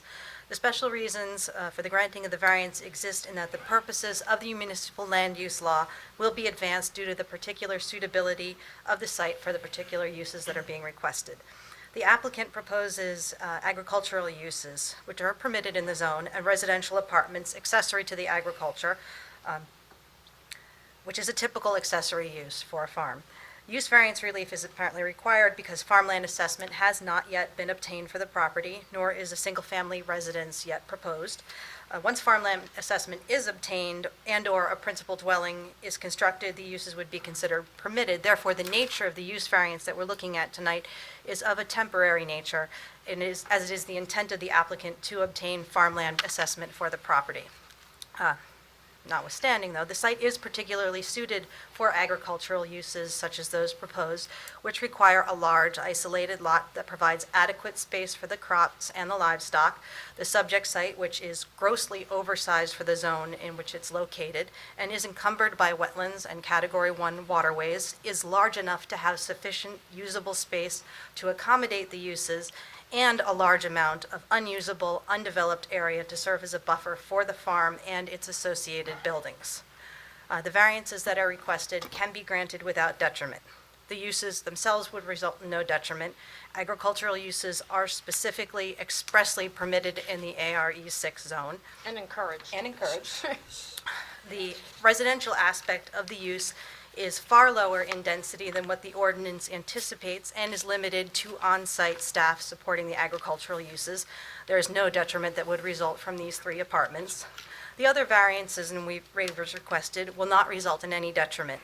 The variance for height, which in this case is a D variance, can be granted without detriment as it's limited solely to aesthetic features on the structure. Now, the purposes of a height limitation in an ordinance typically are to protect light, air, and open space, and to limit the intensity of a use by limiting the number of floors that a building can have. The excess height that's proposed in this instance is limited to cupolas on the riding arena and the barn. It has no impact off-site. The building's located with a deep setback from the lot lines and the nearest homes, and there's no impact in light, air, and open space as a result of that. They do not create any additional usable floor area, nor will they be visible off-site as a result of existing vegetation at the property's perimeter. There's also a variance that's being requested for an accessory structure in a front yard. That farm office building, while technically in the front yard of the lot when viewed from Belmar Boulevard, is 2,500 feet from Belmar Boulevard and is heavily screened by existing woods and wetlands, and so that variance will have no detriment. And lastly, we have driveway widths in some locations that are 20 feet as opposed to 25 feet. It will function adequately for this site, which is for private use. It's not a commercial facility and would have no public visiting. So the 20 feet that's proposed for the majority of the site is more than adequate to function for safe circulation. It's my opinion, furthermore, that there is no substantial impairment to the master plan or the zoning ordinance that would result from the granting of these variances. The agricultural nature of the proposed uses, including the accessory apartments for on-site staff, clearly advance the purposes of the master plan. An important feature of the master planning for the township going back decades has been a desire to protect and encourage agricultural uses and the township's rural character, including the most recent land use element that was adopted in 2006, which includes the following goals: to protect and maintain the prevailing rural character of the township, to provide a future land use pattern that preserves large contiguous areas of farmland and other open space lands and serves the needs of the community for housing, community services, and a safe and healthful environment, to encourage the preservation of agriculture through proactive planning where there are suitable conditions for the continued operation and maintenance of agricultural uses, and to preserve a large contiguous land base to assure that agriculture remains a viable permanent land use. Furthermore, though, the ARE6 zone itself includes among its purposes the preservation of rural and agricultural uses and the preservation of rural character, and it embodies the rural and agricultural countryside of the township's planning program has sought to maintain. The proposed farm, in this case, advances that purpose specifically. So though the types of residents that are proposed are not permitted, the density is permitted in this zone. The use itself is very much in character with what the master plan and the zoning ordinance envision for this property. So it's my opinion that there is no detriment that would result from the variance being requested in terms of its impact on your master plan. Mika? Yes. I do tend to agree with most of this stuff. I just want to reiterate what the board has to keep in mind over here. Basically, the variances that are requested is one is the use variance, the D1, and the D6, which is another D variance. What typically the board has to keep in mind in looking at these kind of variances are two aspects. One is the positive criteria and the negative criteria. In the positive criteria, as Ms. Allison did justify that there have to be special reasons existing. She has proven the site suitability depending on the area of the site and the location of the site. She has to prove how it meets the municipal land use goals, which are in front of the land use law, and I believe, or I didn't hear exactly the testimony as to which of the goals do they satisfy. Well, particular suitability goes to providing an appropriate use in an appropriate location. Yeah, One of the I would goals. just say it meets the requirement to promote the establishment of appropriate land uses, the E criteria. And in terms of negative criteria, the board has to look at how it impacts the zone plan or the master plan and how it substantially impacts the public good. Again, going back to Ms. Allison's testimony, she proved how the proposal meets some of the master plan goals and requirements, and how it is, the key word here is substantial detriment to the public health. That has also been met, that this proposed use is not substantially detriment to the public good. In terms of D6 variance, the board has to, again, the positive criteria remains the same.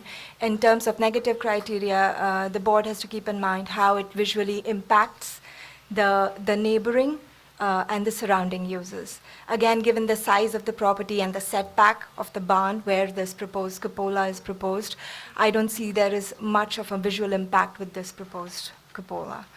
And typically in D variances, the C variances are subsumed, and I believe Ms. Allison has testified to the same. Based on the negative criteria, in your opinion, most of the negative is going to be the traffic on the driveway, correct? No, if I can address that, Mr. Chair? Yes. The negative criteria is not the negative criteria is not as it relates to the farm use. No, I know. The negative criteria is just as it relates to the use variances. So there's no traffic related to the height of the cupolas, and there's no traffic as a result of the farmland labor living on site. As a matter of fact, it reduces the traffic because the 3 people who would otherwise be working there would not be commuting, they would actually be living there. Okay. So when talking about the negative criteria, it really is limited as to the impact of the variance, not the use itself in this particular instance. Okay. Thank you. Mika, any other? No, as I testified, the expert has provided the necessary testimony for the variances. Any questions of the planner from the board? Are we summing this up? Huh? Are we summing this up? Not yet. Mr. Williams, at this time?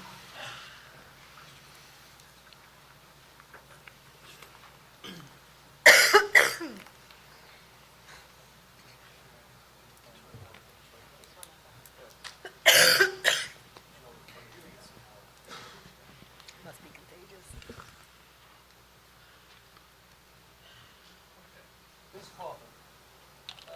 Can you get into the mic there? It may not be on. No, it was on. It was on before. There it is. I don't understand. Okay. I want to zero in on the comment that you made that the apartments are typical accessory uses for farms. And my question relates to this proposed farm. You are aware of what is proposed, of course. Yes. Okay. Do you think that 3 apartments are typically accessory to this farm? What's proposed for this farm? Since it doesn't exist, That's it would be right. hard to say what's typical for this individual farm. Well, But- you were the one who used the word typical. You said Yes, that, I said that accessory apartments are a typical accessory for an agricultural use. right, and what I was asking you to do was to connect the 3 apartments proposed for this farm to the agriculture proposed for this farm, taking the general statement that you made and particularizing it to this property. So you're asking me if a farm of this size typically has this number of units? This size and with this agricultural activity on it. that is a little beyond my area of expertise in terms of farming, but my experience with farming has been that you would have an apartment on site, especially if you have horses that might be breeding. But as far as the number, I really couldn't speak to that. Let's see. Have you any experience or knowledge with respect to the difference between the need for farm labor housing when you're dealing with livestock such as horses as opposed to dealing with the flora such as Again, vegetables? I'm not a farming expert, I I'm have a to put an land objection on the use record expert. here, Mr. Chair. The farm labor housing is permitted in your township and associated with the farm. The only thing we're seeking the variance for is to allow it before we get the farmland assessment. That's it. The use is permitted in your town. I disagree that the farmland labor housing is permitted as soon as you have either a residence or farm assessment. I say that's not the law here. Okay, well, you didn't appeal the zoning off, you're not here as an appellant. You're here objecting to this application. We are seeking a use variance based on the determination from the zoning officer and the director of community development that the farmland housing is permitted. I believe it was a result of a court case. If I may, Yeah. this board has ruled that for a permitted existing farm use, farmhand labor housing is accessory to that use. That's correct. The reason we're here today in this manner is because the It's a Q new farm, farm. it's one of the rare cases where we're creating a farm that's not Q farm assessed already. This has been held up in the court all the way up to the law division and the appellate division, and the courts have said that this is a choice that the town can regulate, and the town is regulating this as if it is a Q farm, that is how we're going about permitting it as an accessory use to the farm use, and the proof of that is the Q farm. Correct. Shallcross Stadiums went through the Monmouth County Agriculture Development Board, and I was their lawyer, and that was a horse operation. Correct. But I'm going to jump in here because I am very familiar with that application. That application went to the Ag Board, but it still was recommended back to this board, to where this board had to make the decision. It wasn't because they had farm labor housing that we had the issues, Mr. Williams. You argued the case at this board. I was on the board. It was because 2 inches of the building was in the setback. And we ruled... Mr. Chair, with Case. respect to whatever that case may have been. I understand. It's completely irrelevant to the matter that's before you. We're seeking a use variance Variance. based on the interpretation of the zoning officer. That's why we're here. I How agree. Mr. Williams argued a case previous to this is not relevant. I understand, but I know it came to this board, and it wasn't even about the farm labor housing. It was about the building being in, that's why I'm correcting that. So, I know that wasn't, at this point, the farm labor housing before this board. It was the building that was before this board. So, I don't think this witness can answer how much labor is needed for this farm. I really don't think the planner is going to be capable of answering that.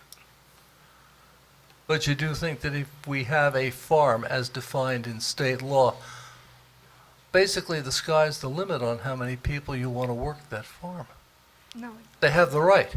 That's what I not heard. what's before the, again. That's not what's Mr. Williams here. is not presenting an application. He's not here to get an opinion as to the future. We're here seeking For a variance. 3 units on this farm before we get farmland assessment. That's it. If Mr. Williams wants to petition the governing body to adopt an ordinance that limits the number of farm labor housing, have at it.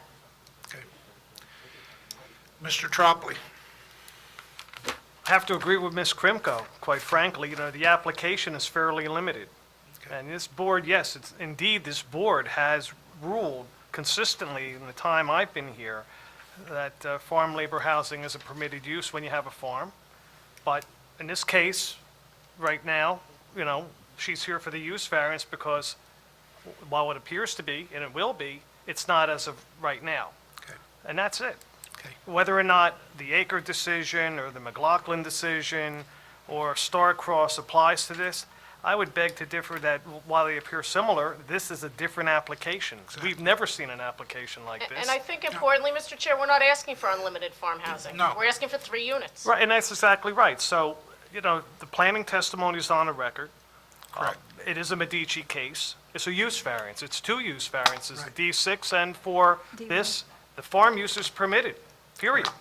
What isn't is, for your purview, your determination of the 3 units. Whether or not this planner, and I believe she can't give a professional opinion about whether or not it's appropriate for a farm of this size, you simply need to evaluate the testimony placed on the record. Correct. The use variance, and that's pretty much it. I mean, we can get tied up in prior decisions here Right. all night. And I also have to say that there was not an appeal taken by anyone with respect to the land use officer's determination. So it is what it is, Mr. Chair. It's a Okay. use variance. Mr. Williams, do you have any further from this witness? Yes, I have one other question from the witness. I just wanted to clarify what Mr. Tropoli said in his last sentence. There was no appeal taken from the zoning officer's determination. Ron, what determination?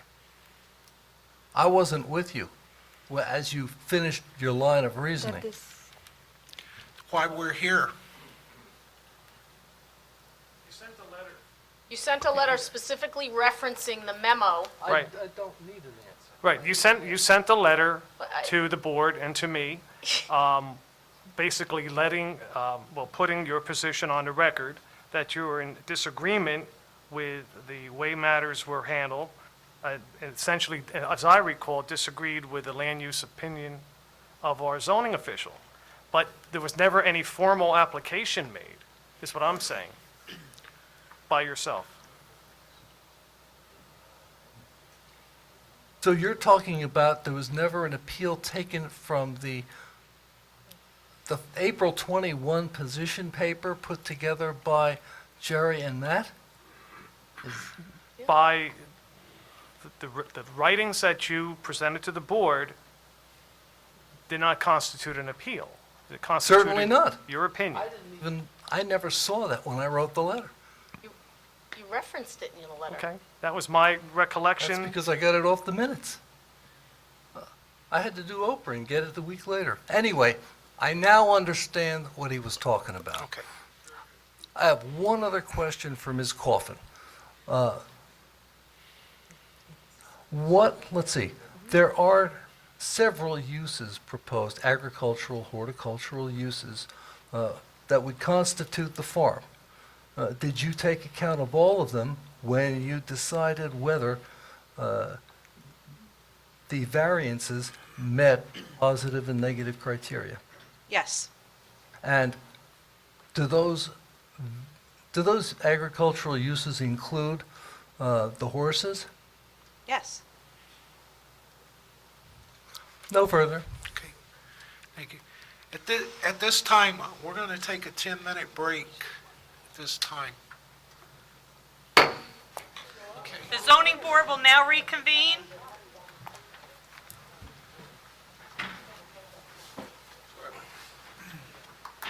Waiting for Mike. We're waiting for Mike. Oh, here he is. There he is. You're so small. Hey. Ms. Krimko, any further witnesses? No, I don't have any further witnesses, so I would ask then just to open them up for public questioning and public comments, and I would reserve the right for a closing statement when that's concluded.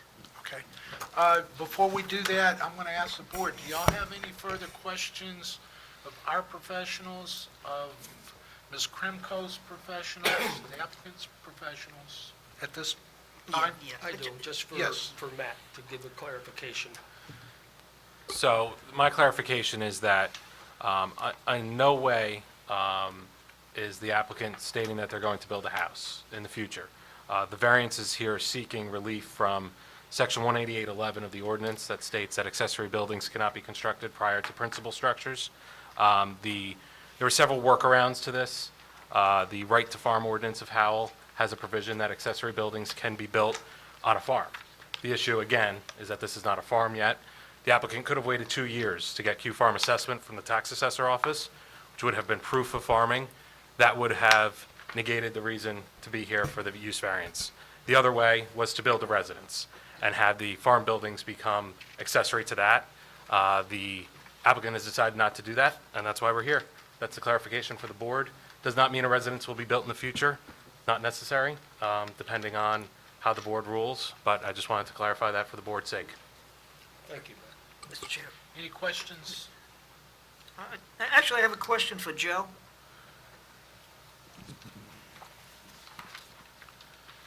And just please be advised, any questions from the board asked at this time, Mr. Williams will have opportunity to cross-examine. Based only on the limited answers Correct. related to the question. Correct. As far as the access way, where are the houses that are on the one side that we've been talking about? The houses are on each side of the accessway, at the front, at the beginning of the accessway along McGill Road. So just on each side, I would say 50 feet or so beyond each side. And how far do the houses go, well, let me rephrase, how deep is that access way, and then there are no houses? Get past the houses. Let me just look at a plan here and approximate that.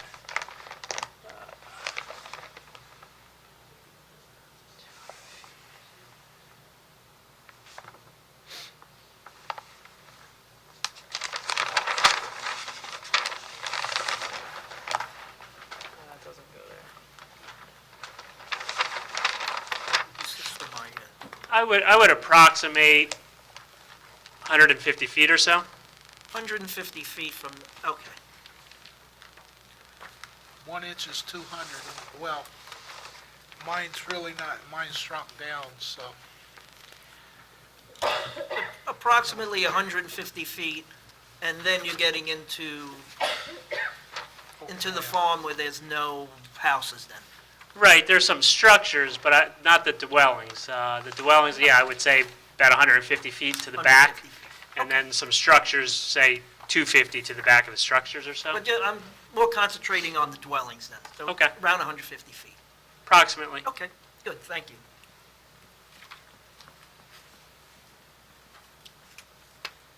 Okay. Mr. Williams? I have no rebuttal. Okay. Mr. Amata? Excuse me, is there any other roads leading to other streets from this Meaning property? To this property? Yeah. No. No. This is the only access.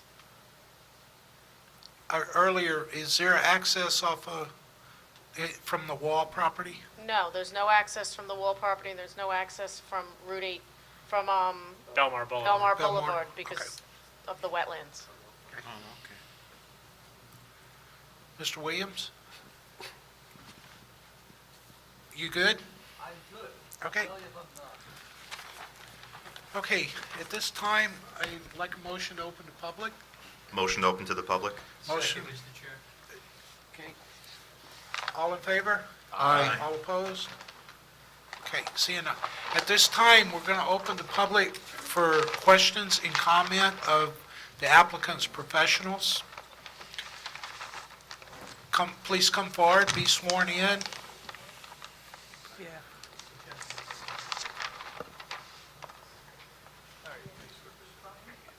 Everybody hear me? Well, sir, before you Okay. testify, first of all, are you represented by an attorney? Yes. Mr. Williams? Mr. Williams, Yes, sir.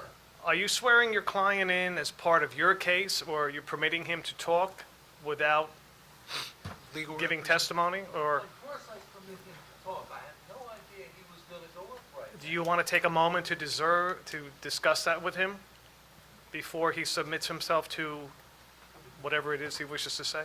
Right. Would you like to just stand down for a minute and speak to him? Would you like me to? Yeah, put the mic down. And let me Okay. know. Any- Anyone else? Anyone else? Please come forward. Do you prefer this mic or We'll that? take one at a time. Right, one at a time, please. From the environmental Well, Yeah, The Environmental Commission, well, let's, first of all, clarify one thing. If you're testifying as a member of the general public, not as a member of a commission. Correct. okay. But I have information regarding the Environmental Commission, which is, Are you testifying as a member of the Environmental Commission? I'm here to give public comment. Okay, public. Okay, Yeah, just public, but one at you're a time, not please. recognized in any other capacity as such. Correct. So please raise your right hand and take the oath. You swear to testify, excuse me, you swear that the testimony you'll be given tonight is the truth, the whole truth, and nothing but the truth, so help you God. I do. And may we have your name, please, and your address? Joan Osborne, 28 Bronia Street, Howell, New Jersey. Thank you. Very well. 28, what, I'm sorry? I missed. Bronia, Oh, I got B-R-O-N-I-A. it. Good evening. I just wanted to alert the zoning board to the fact that we have, as part of the Environmental Commission, reviewed, Ma'am, Advise you one more time, this board has already received documentation from the Environmental Commission. You cannot talk about whatever the Environmental Commission has said. That's already been on the record, and it's before the board. So if you unless have you're a here in private the opinion, professional capacity that's of one the thing. Environmental Commission. And If it you've would been have to authorized by to be here- resolution and with an attorney. Exactly. Right, and you're not. So and respectfully, if you have a private opinion or a private question, that's fine, but please do not make reference to anything that the Environmental Commission, as a body, has sent to this board. Thank you. well, shouldn't it be public record whether we've gotten responses to requests that we've made? Ma'am, that is not something that this board can consider. First of all, it's hearsay, it's out of the record. If the public was noticed, if they wish to be here and give testimony, that's up to the public. It's Correct. not up to you. You're here representing yourself tonight, respectfully. Correct. And I'm telling you that I have concerns that there has not been submitted to the Environmental Commission a woodlands management plan. Ma'am, if that's a Ma'am. form of a question to somebody, you can Well, it's answer a it, form. but... Did you receive it? Because we didn't. We're Ma'am, I'm not the- We're not, I don't we're answer not the question. proposing a woodlands management, Not at this time. no, we're not seeking farmland assessment based on a woodlands management plan. Exactly. I represent a farm that has its farmland assessment due to it being a woodlands management plan, and they have to file a woodlands management plan every 10 years with the DEP, and it has to do with harvesting the woods. We can't Right. harvest these woods No. because they're all wetlands. We're not allowed to touch them. Well, that's where we had the discussion on the record as far as going to the NRCS. They handle that. That's. We are not seeking they- a woodlands management. No, but they're plan. going to require that at the NRCS. They may. Which they will do, you know. Your ordinance does not, though, as I understand. I it. understand, but the U.S. Department of Agriculture will require it at this time, you know, at this scale. They're going to require that. But that's not for this board to decide. That's going to be up to them to meet the farm requirements. The type of development that's permitted? Ma'am? Wouldn't that impact the type of development that's permitted on this No, parcel? ma'am. This is agriculture. Just for the record, just to make it clear for everybody, as I understand it, and Matt, please correct me if I'm wrong, if we constructed a home, we would not be before the board. We could build every building we are proposing without correct. board review, without environmental commission review, without anybody's review, without putting in a road, with anything else. The only reason we are here is because, one, we don't want to build our residents there right now, and two, we want to have farmland housing before the 2-year so Exactly. That's why you're here. Is my understanding incorrect that they're also seeking preliminary site plan approval through this body? This is all correct. Preliminary Okay. and final. So if they weren't in front of this body, they would be in front of the planning No. board No. for a site plan? No. Again, Council, I'll defer to you.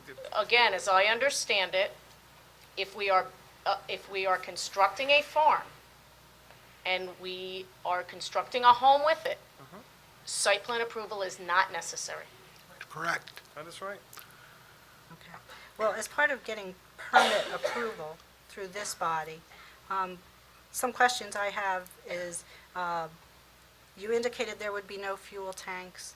Do you have an idea of the quantity of fuel that would be required for the Ma'am. equipment on this farm? I want to step in. That's an agriculture, this is an agriculture use. it's not up to this board to set limits on how much fuel this person can use on this farm. You know, Well, how much they could store is a concern. that's an ag question, you know, that deals with agriculture. We're here on variances for a 3-apartment residence, Right. an office building. Approving a site plan, correct? No, ma'am, you're not understanding. If they were building their permanent residence on this lot, all they have to do is go get their permits, and they can do everything that they're here before this board Right. without being before any board. They get the permits and move forward. And the board has the right and a duty, I would oblige you, to ensure that what is going to be built is built as safely as possible. We Some of can't, those we issues- can't restrict the agriculture use. We can't restrict anything dealing with the agriculture. Okay, is the new proposed paved roadway, would you consider that restricting the agricultural use? Because that's something that was brought up tonight, and that would affect possibly the drainage into the wetlands. Ma'am, Ron, Jack, I'm gonna defer to y'all and Ms. Well, Krimko. Let's just say that, ma'am, respectfully, if you have a question that you want to ask to one of the professionals, not to the board or to our professionals, you can do that, but this is a question and answer period related to the testimony placed on the record, period. Did If the you have a permit- question, please, if you have a question about how the road can be constructed, there's a professional engineer that Ms. Krimko has, you can direct it to Joe. But directing it to the board, who was charged with making the decision, that's not the proper the means of getting your answer across. If you're asking whether or not it's going to affect wetlands, then pose the question to the proper witness. And also, as I understand it, this is a comment portion, so if you have a comment such that as a private citizen, you don't want the road paved, then Right. you're able to put forth that opinion. Absolutely. Well, my comment is that it appears that there has not been a plan submitted showing the extent, the nature of a paving portion, or how it will affect wetlands which surround this property. So I have a concern with regard to that, and I don't think that it's been addressed adequately here Can I tonight. respond to that? The response to that is that originally our plan did not show pavement. And in response to what I'm garnering to be Mr. Williams's client's objection, the only one I can really make out is that they don't want the dust and they want the roadway, they want that access way paved. So we offered to pave it, subject to, obviously, the review and approval of the board's engineer to ensure all of the things that you're raising issues for with regard to the wetlands and drainage and the surrounding properties. Well, I would ask that that be a condition of the approval, that the board's engineer require that a drainage plan indicating where any new pavement and how it affects drainage into the wetlands area be provided. I A drainage report. believe that that's what they already said. That has already been done for what's before the board now. They have taken, Now is the stone, correct? Right, and No, we've, no, the on-site is all paved.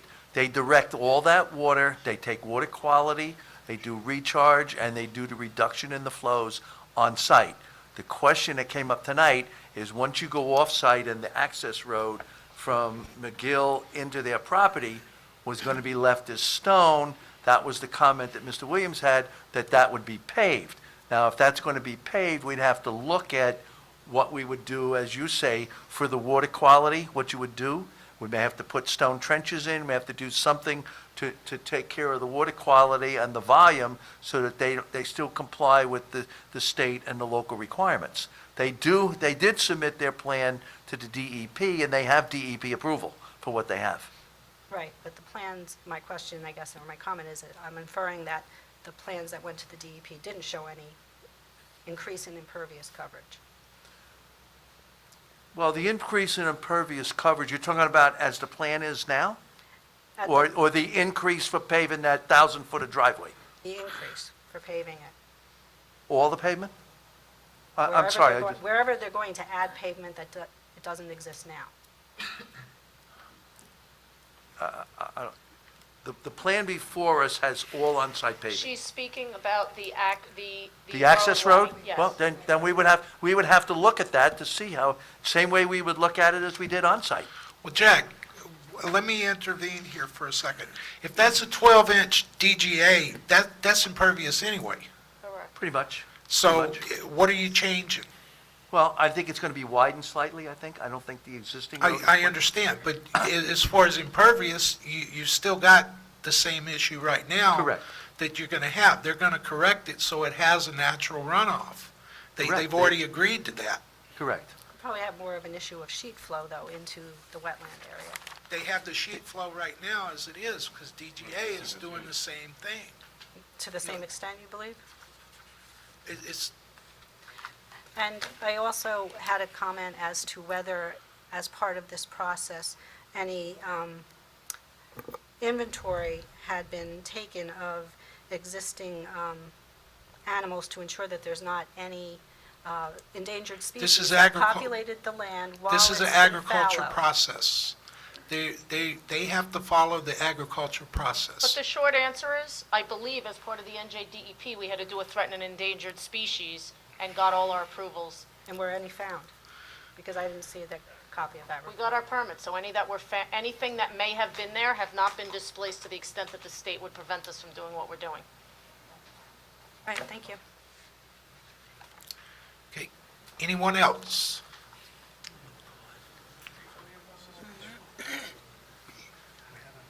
Sir, before you were sworn in, are you on any commission? Yes. Okay, and you understand that you can speak as a private citizen? All right. Okay, just wanted to clarify that. You want to swear me in? Okay.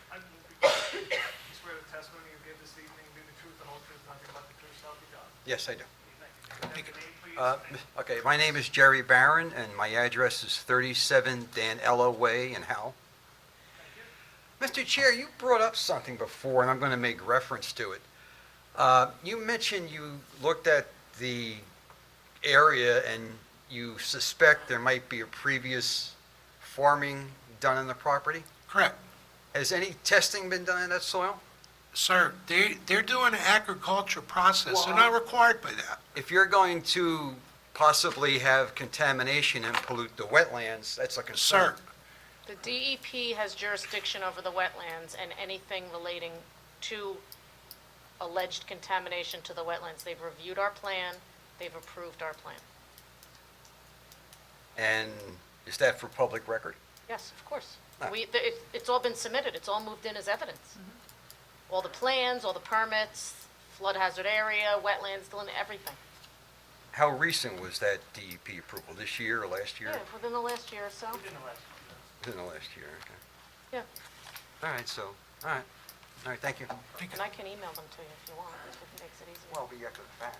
They may vote tonight. 2016. March 7th, 2016, when the DEP issued their permits. Yeah, well, The application's almost a year old. They're good for 5 years plus, right? anyone come forward? No. Well, yes, the green thing. Oh, sorry. Would you raise your right hand, please? Swear the testimony you give this evening will be the truth, the whole truth, nothing but the truth, so help you Yes. God? Have your name, please? Sandra Solly, Birdsall Road, Farmingdale. Wait, I didn't get any of Go a that. little slower. Your name again? Sandra Solly. Birdsall Road, Farmingdale. Yes, ma'am. All right, I want a clarification. My understanding of ARE 6 is natural protectant because it's wetlands. Ms. Again, Frimko? To answer your question, the wetlands are being protected by virtue of the permits that we got from the DEP. The DEP has and the DEP has the sole jurisdiction over protecting the wetlands and the flood hazard and the stream encroachment, and they've approved the proposed development in the area where we're proposing it. See, what I don't understand is if you've probably taken the high ground to build on, so you're going to have parking and little paths through the development, and the buildings that you're eventually going to build, is that going to be a lot of rain runoff that's going to contribute to No, the wetlands? as was testified to by our engineer at numerous hearings, we're proposing a stormwater management system in the detention basin, and it's all going to go into that, and it's going to meet the state's requirements for water treatment and for release. Because my road has got ARE 6 on it, and the road is flooded. It looks like a lake half the time, because, and then it's going to be development. So I was just concerned about that.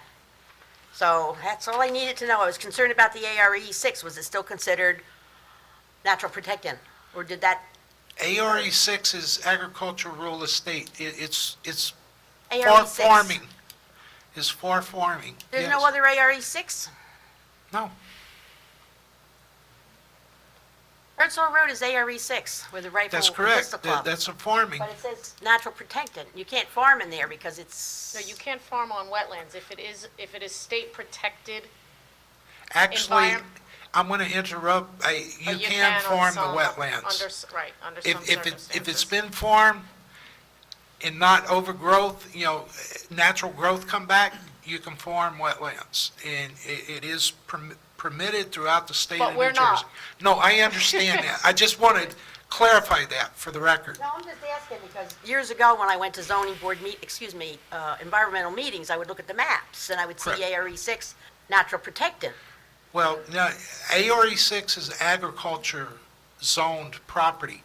It's a rural estate property is what that is. And that means permitted uses, farming, agriculture, residential, in those areas. Now, there's certain wetlands that are involved with that are protected. But as far as ARE 6 being protected, it gives you the right to farm that property without any restrictions other than following the guidelines of the state So of the township. 183 acres that they have, they're only using like 40-some acres? That's correct.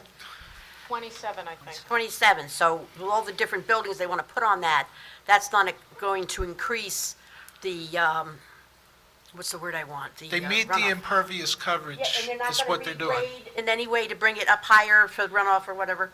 No, ma'am. Regrading? Okay, thank Well, you. no, there will be some grading, but nothing within the wetlands area at all. Okay, thank you. Thank you. Yes, ma'am.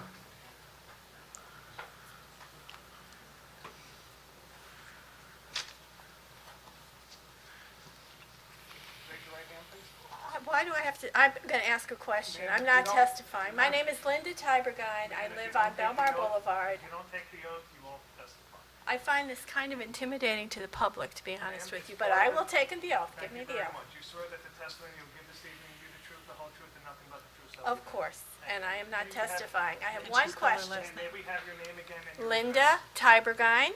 I live on Belmar Boulevard. I'm not on any commissions. Can you spell your last name, please? Tyberghein. Thank you. I have one question. With all the work that you've been going through, all these meetings and stuff, why don't you just build a residence on there for the person who's going to live there and be the farmer? It doesn't make sense to me. All this other stuff, if he could just build his residence, then you wouldn't have to go through all these hoops. I'm not going to question why you live where you live, and I'd appreciate, my But where I live. I mean, this person doesn't want to live there? Is that the idea? eventually, he doesn't have the house designed. So he's going to go through all this? Correct. Okay, that was my question. Yes. Thank you. Okay, thank you. Anyone else?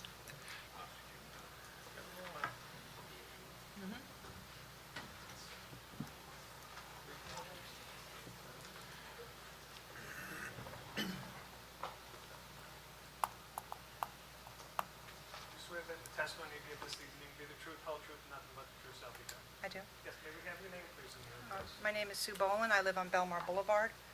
I recently purchased a home at 225 Belmar Boulevard, which is directly opposite the entrance of Fisher Creek that enters Belmar Boulevard. Fisher Creek is a C1 protected stream.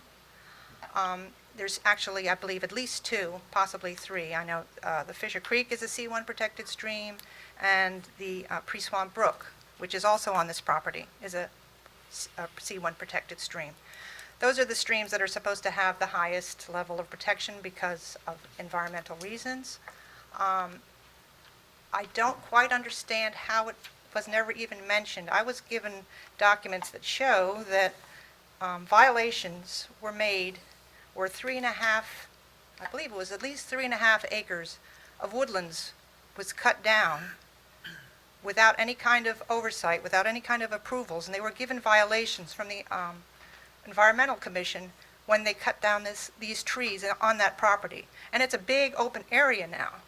Now, this would certainly be violations of C1 protected streams, and I live right across from that, and I have a good deal of flooding going on. How do I know that that flooding isn't caused by the obstruction to the environment in that area as well as the streams? I can address that.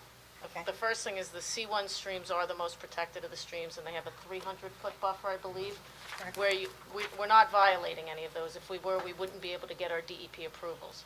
There was initially, many, many years ago, some clearing that took place 2013? on the property. I don't know the year. Yeah, 2013. To me, that's 4 years ago. That's many years ago.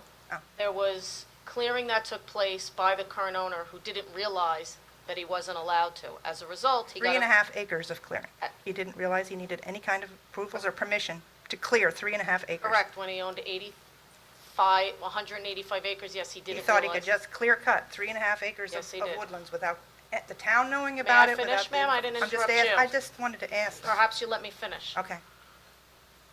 He didn't know that he needed permission to clear it. When the DEP was alerted, he got a violation, a notice of violation from the DEP. We've addressed the violation from the DEP. We submitted a restoration plan, which was approved by the DEP. And then as part of that restoration plan and mitigation plan, we submitted for all of the permits. All of that clearing was taken into consideration when the DEP granted all the approvals. The area that was cleared was not the wetland area, was not in violation of the C1 waters, and is actually where the proposed construction is going. In the areas where it may have encroached a little bit onto the wetlands, we were required to allow it to naturally revegetate, and the DEP has been out on numerous occasions to confirm that that in fact has happened. So as of today, we are not in violation of any DEP regulations. Well, that's easy.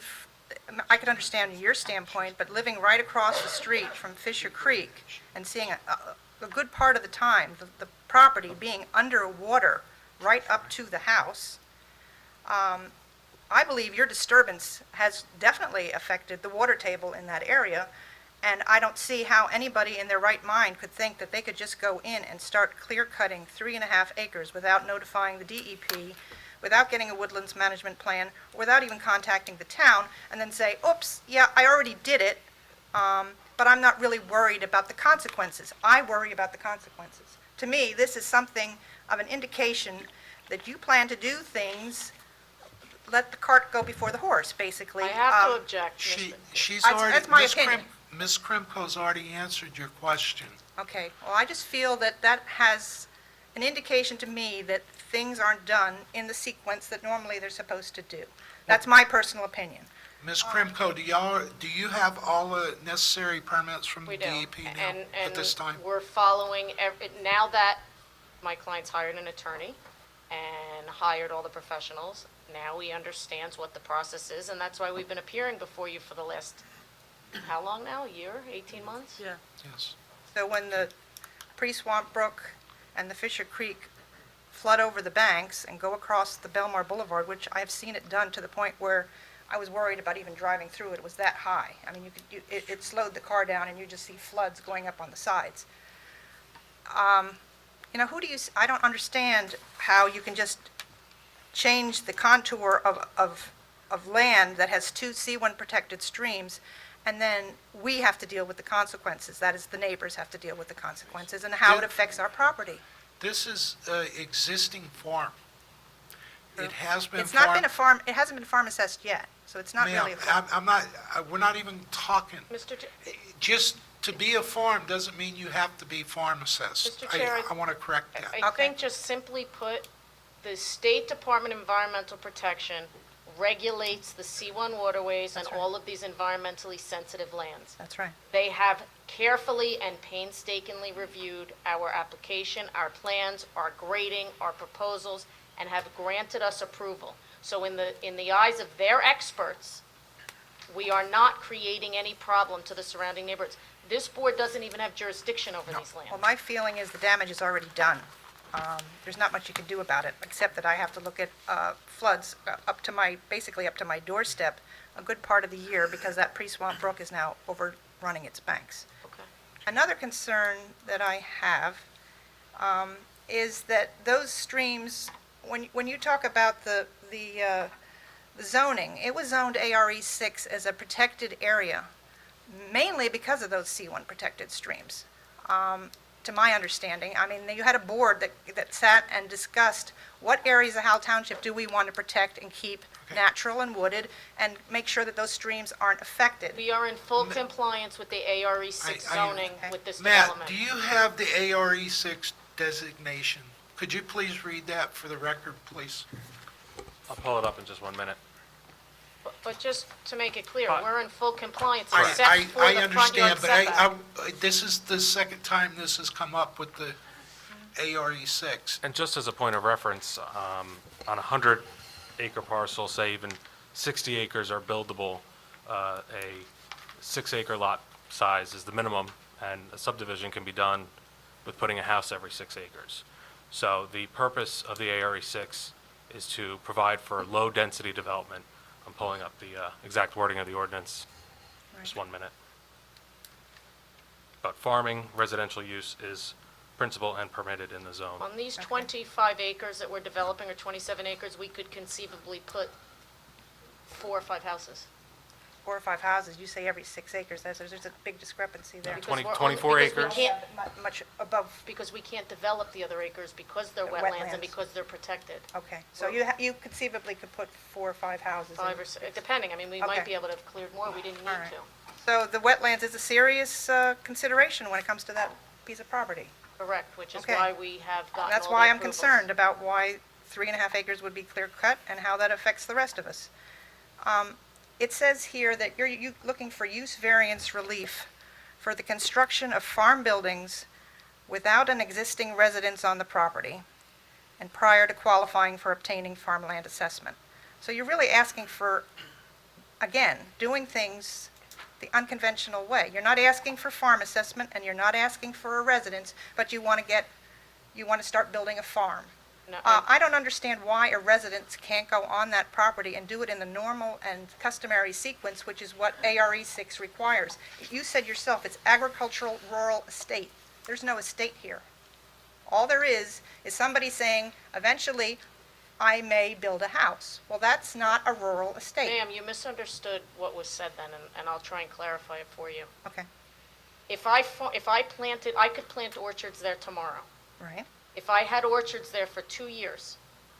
and Then as you a- could get, And as a result, I had farmland assessment. right, after 2 years. After 2 years. Right. I could then construct every single one of these buildings. Right. I would never have to construct a home there. Right. There is no requirement for an estate. One or in the other. In the ARE 6. Right, but you haven't had those 2 years yet of Correct. being a farm. And that is, You can't be farm assessed, and you can't basically have those buildings. Let her answer your and question. again, if I could do it by code, I wouldn't be before the zoning board. This board was constituted by ordinance and by state statute. Right. To grant relief under certain circumstances. And my And we're question is... seeking- We are seeking that relief. And my question is, why should you be granted that relief when it was done intentionally that a home get built first, and then those become auxiliary buildings to that primary residence? And- And why would you consider that something of value to the rest of the neighbors It doesn't- and the farms and the people that live there? Let When we her have in- homes on these properties and we're taking care of our wetlands and taking care of our streams and... Let her answer your question.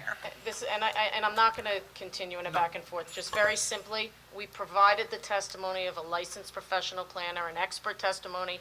The board's professional planner agreed with every single bit of testimony she offered. There's nothing controverting it. We don't have to show that it's good for the neighbors. We have to show that we meet the positive and negative criteria under the municipal land use law and demonstrate that there's no substantial detriment that outweighs the benefits. Well, I think a substantial detriment is that you're not going to live at as a primary residence, because that's now Yeah, we've already agricultural we've rural already estate, covered that. and that the wetlands and the We've already streams covered are not being taken care of by somebody who's living there. It's just going to be, We've already... that's my feeling, is She's that already answered that. these are things that are being asked for that don't benefit the town, and don't benefit the community, and don't benefit the neighbors, or the streams, or the wetlands. Thank you.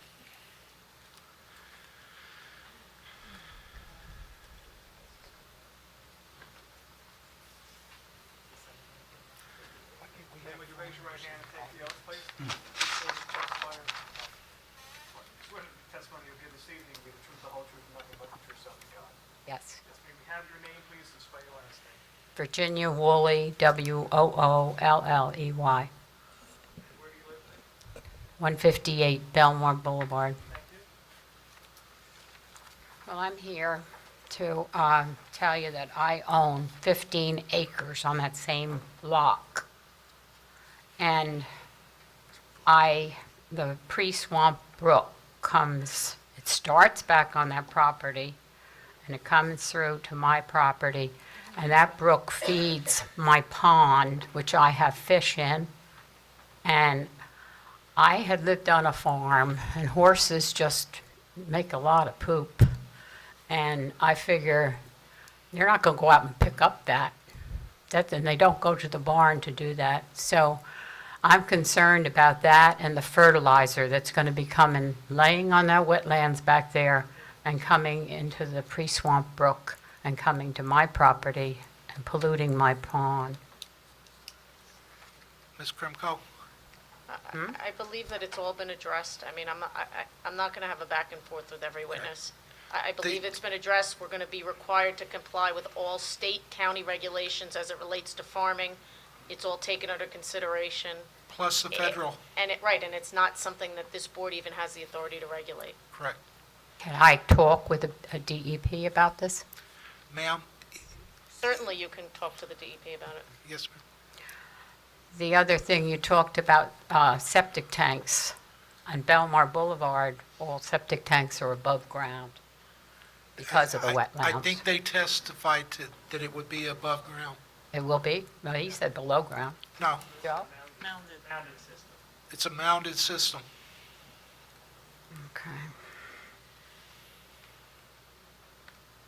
And I don't understand the right-of-way. These people don't own the driveway going We do. into We that? have a property interest in the right-of-way. We don't own it in fee simple. We have an easement that was granted to us for access. That's a property right, and we're entitled to use it as access to our property. The clubhouse, There's no longer a clubhouse. what was it, Quorum office? I was wondering what the measurements of the clubhouse had turned into an office. You have those measurements, Joe? It's 1,200 square feet. The measurements,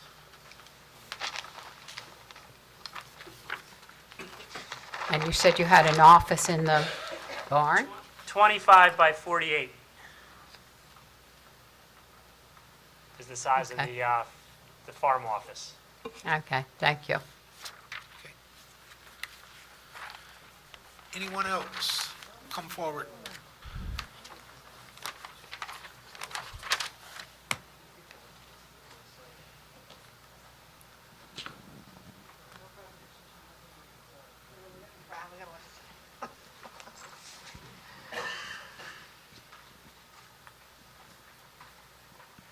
Mr. Tropley?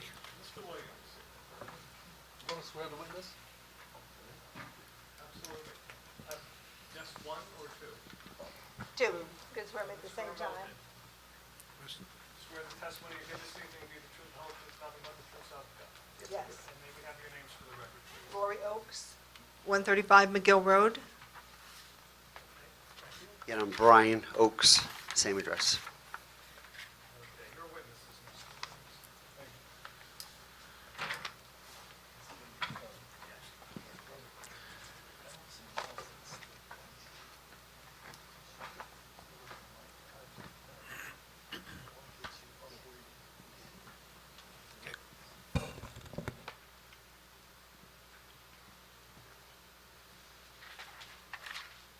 Mr. Oaks, Mr. Oaks? I'm off. Boy, you and that mic. Yeah, really? I don't know where this is going off, but itself. Cool. Okay, thank you. Let's see. Mr. Oaks, have you ever met the applicant? Yes, yes. About when did you meet him first? Like 2011, this has been going on. Okay. I'd rather steer clear from this been going on and get down to specifics. What contact did you have with him concerning the improvement of the access way, the 1,000-foot access way from McGill over to his farm? Okay, basically, they were using our access road. Then it got ruined by tractor and trailers coming in there. You know, the low boys, 80,000 pounds coming in there. It was a grass, dirt lane, served fine for our farm for all those years. And then, as it got destroyed by them, then they brought the RCA in, which is what my whole issue is here, which I understand they said they're going to pave now, but I need to clarify this whole issue. They put the RCA down for 2 years. We had to put up with the dust in our field, in our house, while we're barbecuing, you name it, it was going on. They had trucks running down there, dirt bikes running down the lane. I was on my tractor getting dusted out. So now I understand they want to pave it, which I'm fine with that. I tried, a year ago, Jack, with that one letter. I asked you to address that. And then, so now they want to pave it, which I'm fine with that. But my big issue is they're going to pave each side, match each side, which is the right way to do it. Why would you still need 12 inches of material, okay, for the fire code? If you're going to put 12 inches of material, then where's the blacktop going to go? Like the fire spec is showing 12 inches. So why not just go with the spec that they already have out in the back, been approved for 4, 3, 1.5, but just put 4 inches of DGA. Yeah, that was only when we were going to Okay. do DGA. That was only when we were going to do DGA. Now that we're paving it, the spec will be different. It's That's why I not want to gonna be clarify this, different. right. So if that's the case, we should be able to just pave 8.5, or box out 8.5 inches below both sides. I just want to be down on record that that's what's going to happen. And then the water always did sheet right across. And I want to make sure of the length of the lane. When somebody had mentioned that, just do a partial won't work. What happens is once you get past my barns, we got the southerly breeze, okay, from, you're talking June to October. You get that southerly breeze, 20 to 25 mile an hour winds. Every time a vehicle goes down that lane, we get dusted out. And that's the reason I'm asking everybody, pave from McGill Road right back to the property where the apartment proposal would be. Mr. Oakes? Yes. Can I just ask you a question? Yeah, because you're under oath. I know that you may have spoken with my client, but we've been here since January, and your attorney has never contacted me, not one time, to ask for any of this. The only thing that's happened is letters have been going to the board. So if this was the main issue, no one's ever reached out to me. Okay. It's okay, she made a statement. Okay. No, I'm asking you a question. So Yeah. you're aware of that. So, I have asked Jack Malone, no, no. T&M, But what I'm saying is we've been, to address this issue. We actually wrote a letter to T&M saying, please address this. but nobody's reached out Well, to the that'd be up to applicant. them to, Well, with regard to this issue, it has been discussed tonight, so I'd like to move on Correct. in the discussion and in the questions. It's on the record. If My we need to question- clarify the length of the paving, I think that's an appropriate question. I Correct. defer to Jack Mallon on that, once again, so that the witness is aware of what was expressed on the record. Mr. Mallon? Well, there's been a series of things. The applicant has offered to pave the entire driveway. Then there was discussion from some of the board members about only paving about 150 feet. And I think the board's got to decide. If they want the whole thing paved, then we'll just put it in a resolution, it'll be paved, but we'll have to make sure that we match both sides and we control the drainage. And the details would be subject to, 2 things I would ask. First of all, my question is, would they go from the center line, 10 feet each side of the center of the existing lane? no, because there's an existing fence there, and we're not in the business now of litigating against our neighbors to move a fence. So because I did the right thing and put up my fence, just come on my side now. Well, And, it's not, you don't own one side or the other. but I maintained it. I cleared all the trees on my side, okay. And, We're not going to debate that at this point.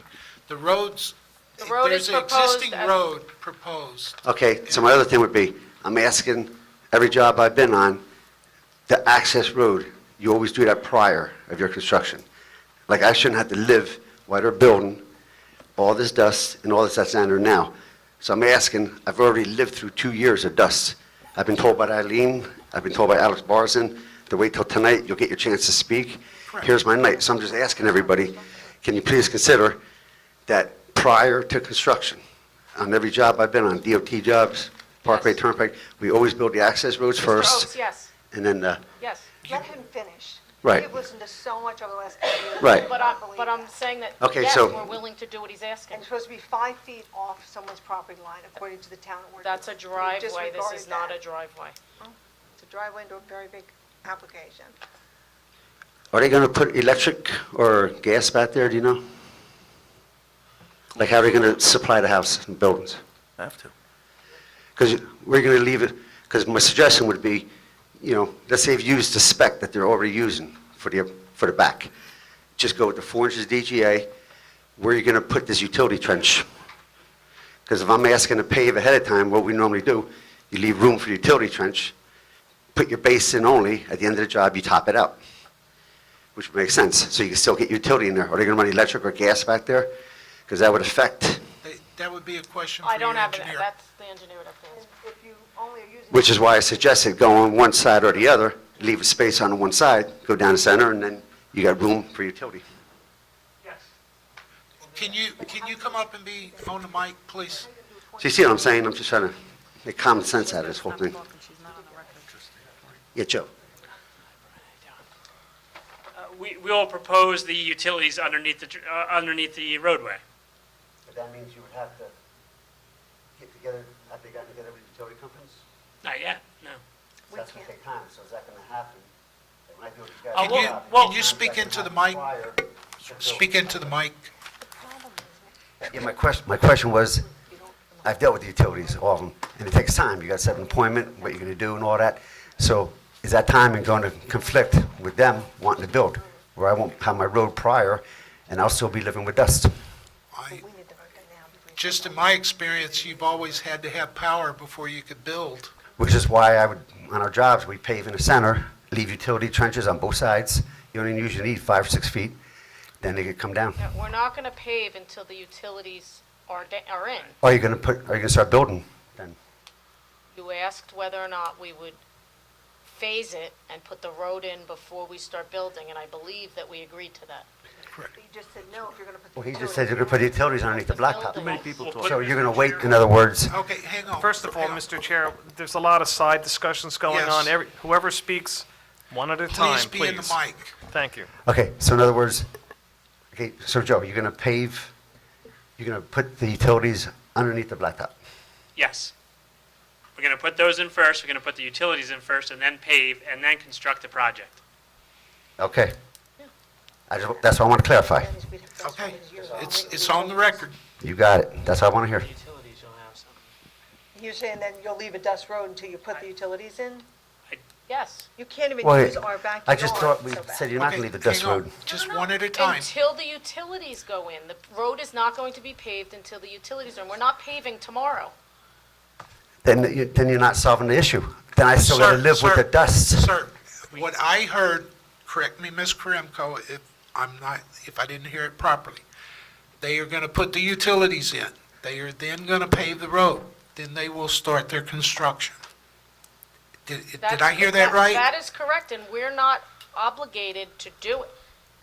I think that the part that's being missed here is, if I put a one-bedroom home on this property, I could leave the road how it is and the dust would be there forever. Do that. I'm fine with that. No, the one-bedroom home and the farm. Right. I'm fine with the farm. The ordinance says that, but What I'm saying is utilities, you have to set up meetings with these people. It's not going to happen right away. Correct. So you're willing to wait on a record that the utility will come in off McGill Road? That's what she already testified. No, that's what, Okay. that's what the engineer Joe, testified. the engineer testified to. Okay, so that's, as long as that's what's going to happen, utility, blacktop, and then That's- construction commences. It's already been testified to. Okay, that's what I want prior to to hear. all building, Pardon? prior to all building That's what was testified. Yes, prior to all building. That's what was testified. includes making the horse paddock, everything, We have no control over the horse thing. Oh. Over that, that's an agriculture issue. But it's not a farm. Anything agriculture, this, Prior to a building going in. Exactly. Yes, the variance we need is for the accessory farm building. So Exactly. we have agreed that before a building with a roof. Wait, so if you're going to start bringing all the pipes, so in other words, you would install the pipe, the drainage, and all that prior to paving? That's what they testified to. Then I'm not gaining nothing. Then I'm still getting dusted out during this whole process. Sir, she said they were going to bring in the utilities, then they will pave, then they will build. All the drainage, That's all the what she ponds, said. everything. Joe, I'm not a contractor, I'm an attorney. You obviously know a lot more about building than I do. I'm taking some liberty here because I'm not the owner. However, we can and we will. We're going to agree to put in the utilities in the private roadway and then pave and then construct on the private side, Okay. on our site. Any construction, okay. No, Deliveries sir, and everything it's is going? testified. That's it. Let's move forward. Now, I'm afraid deliveries will start coming, massive Ma'am, trucks. We're being it's, dusted every it's, day. it's clear. They testified to it. It's on the record. Let's move forward. Do you have any further And they, questions or and Hammer comments? will lay out the proper grades that he needs, stake elevation, whatever. It's already testified to. Okay, thank you.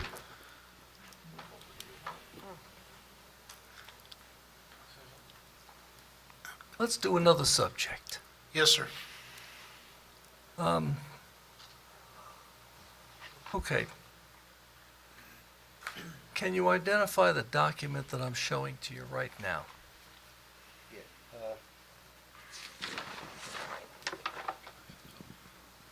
Yeah, no, that was the DEP violation, where they cleared the 13 acres. Is he going to move this into evidence? Am I going to have the opportunity to review it before it's moved into evidence? I mean, this Mr. Williams? just kind of is out of, That's the standard, the procedure that I've always. They should already have it. I Is this agree. document to put into evidence? we may have it. I don't know what document That's he's okay. referring to. Please present the potential evidence to the applicant's attorney. Mr. Posh? No. I've just had it identified by the witness. Now I can pass it around. Okay. We should call this O2 for identification.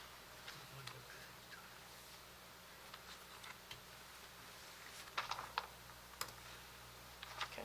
It's everything we talked about, the violation that was received and how it was Excuse me, remediated. I'm not asking. Yes, sir. I'm sorry, I forgot that this wasn't my application. That's right. Anyway, are you familiar with this document? Yes, Brian? yes.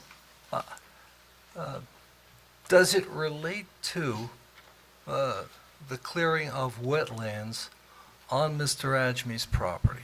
Yes. Do you know from having reviewed this, how many acres of wetlands were disturbed?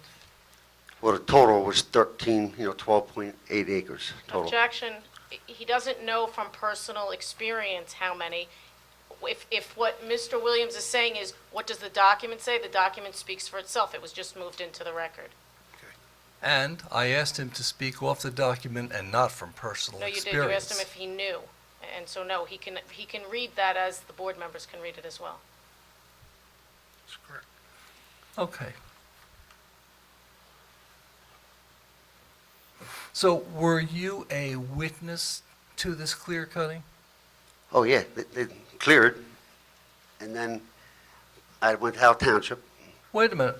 Were you a witness to the clear cutting? Oh, yeah, How long did it take? 6 months, roughly. Okay.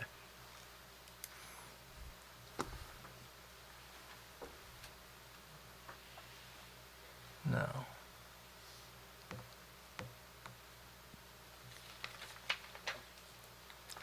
I would just ask the chair to encourage the objector's attorney to bring this around to the relevance of the application that's before you. We've conceded on the record there was a violation, we remediated, we got Correct. all approvals. We're here for use variances. Correct.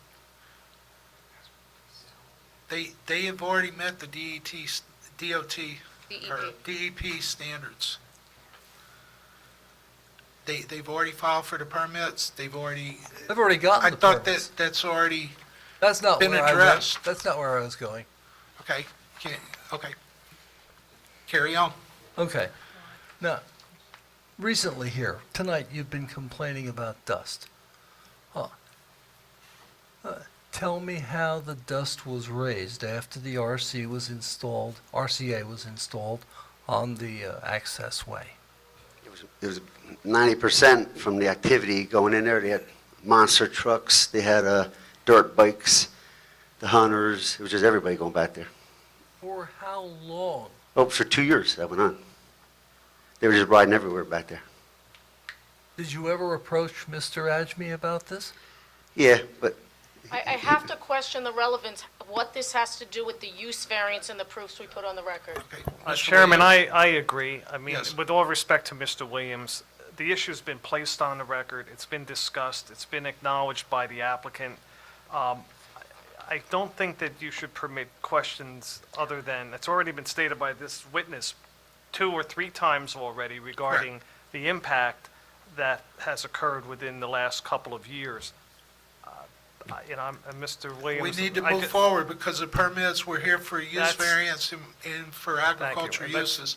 we If need to this line of questioning doesn't have anything to deal with that, let's move forward. And it's not offered for that reason. This is a very unusual application, as you've Exactly. made the point today. And the largest single unusual aspect of this application is that we, or you, are being requested to grant a variance for something that is not there. And you're going to get given the variance even though the farm isn't there, even though we don't have the assessment, whatever. And so, when you think about giving the applicant the right to put up 3 apartments when there is no farm, then his credibility is called into question, because you've got to trust him.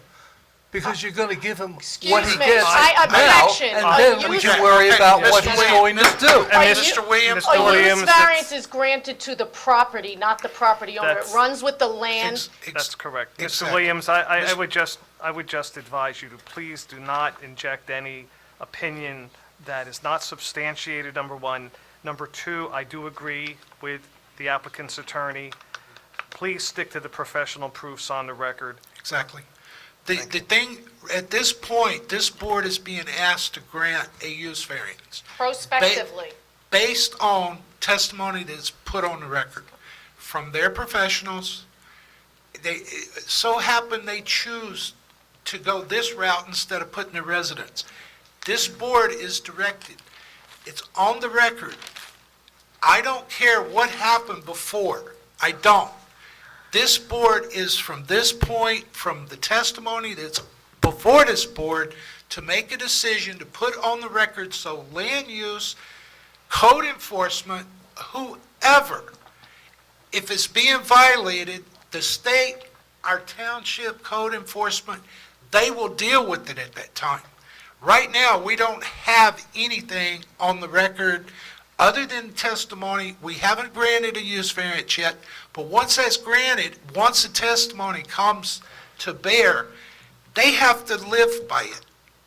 You know, that's what we're here for. And if we get it cleared up to where we can either move forward or, approve or deny the application, then we move forward.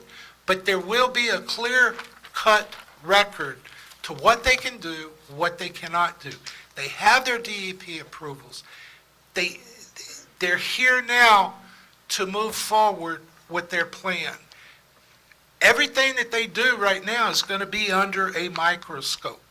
You know, everybody's going to know everything at this point in time, moving forward. They've agreed to a lot of things technically under a form that they don't have to do, but they're going to do it. That's why they're here. Okay, can we move forward from what happened before? Let's move forward to get what's pertinent on the record so this board can move forward with it. Please.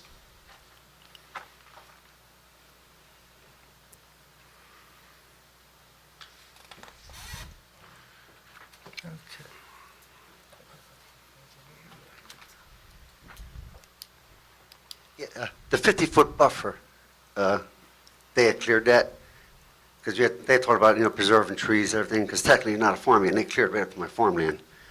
Do they plan on restoring that or just letting that grow back? Joe, we've restored everything the DEP has required us to do, We correct? wrote a letter requesting a fence. Can you come forward and speak into the mic, please? Joe, we're in compliance with the restoration plan submitted and approved to the DEP? Yes, we are. Okay, so I just let it grow back. So I mean, they cleared, okay. We sent in a letter requesting that they consider putting some kind of fence within the area so they Can didn't you speak on the accidentally do mic? it again. picking you up. We had written a letter when this happened because every night we came home and more trees were gone, and we had come to the town, we spoke to Chris Jackson, we kept getting told we had to wait, we had to wait, we had to wait. Finally, one day when it got to the point our buffer was gone, we came back in and we spoke to Alec Burzin, who said, "What are you talking about?" And he came out and looked at it, called the DEP, and that's when the whole thing finally got stopped. But we've been to the town multiple times about it. Ma'am, So we just asked as a question if they would consider, since they took the buffer down once, we wrote a letter in back in 2016 and said would they run a fence along the edge of the buffer near the back of the wetlands so it didn't occur again. Now, Ma'am. they've talked about putting ballards in, but tonight I heard her say she was thinking of not doing it. Ma'am, We're not proposing a fence along the buffer area. no. And also, they have met the requirements of the DEP. You know, they've already testified to that. If that's not so, then the DEP has to react to it. You know, if they haven't done their plan, that, it's up to the DEP to come in and say, you haven't done it. But if they're testifying that it's, you know, that they have met that requirement, there's nothing this board can do about it. I thought you said there's a ballard requirement, that they were going to waive some of that. I'd rather they didn't waive it. Well, they're not waiving anything. We're requesting a waiver from putting in those, I don't know, conservation markers.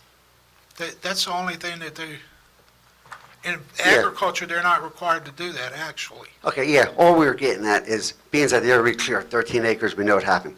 Doing the normal work, and that's going to progress from now on. Okay, since you're saying we'll go from this point on, I'm okay with that.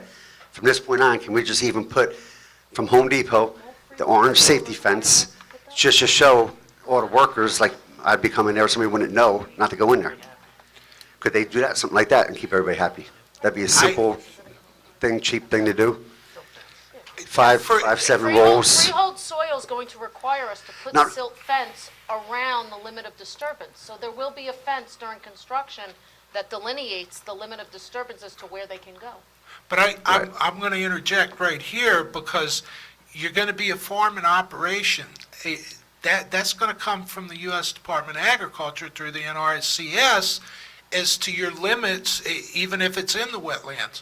But as far as disturbance for the buildings, yes, you're going to be required from freehold soil to establish. Yeah, no, I a understand boundary. that. Yeah, no, I understand that part. I was just suggesting, you know, to prevent any further clearing accidentally happening next to my property or anything like that. Well, they're going to be wasn't- under the Yeah. scrutiny of permits through the township. The township engineering department will be on the ball out there at this time, because now, if this is granted approval, the township engineering department, the code enforcement, are going to have plans to know exactly what the limits are going to be. Okay, thank you. So they will be controlled through the permit.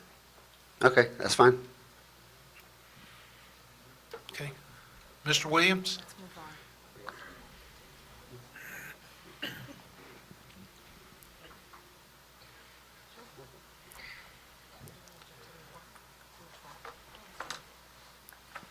I gotta tell you, watching the fact that they're going to let someone use the farm laws, and who's actually shown absolutely no interest in farming whatsoever, in the 4 years we've dealt with it out there, we've been nothing but dusted on, abused, it's been ridiculous. We've had cars in and out in the middle of the night.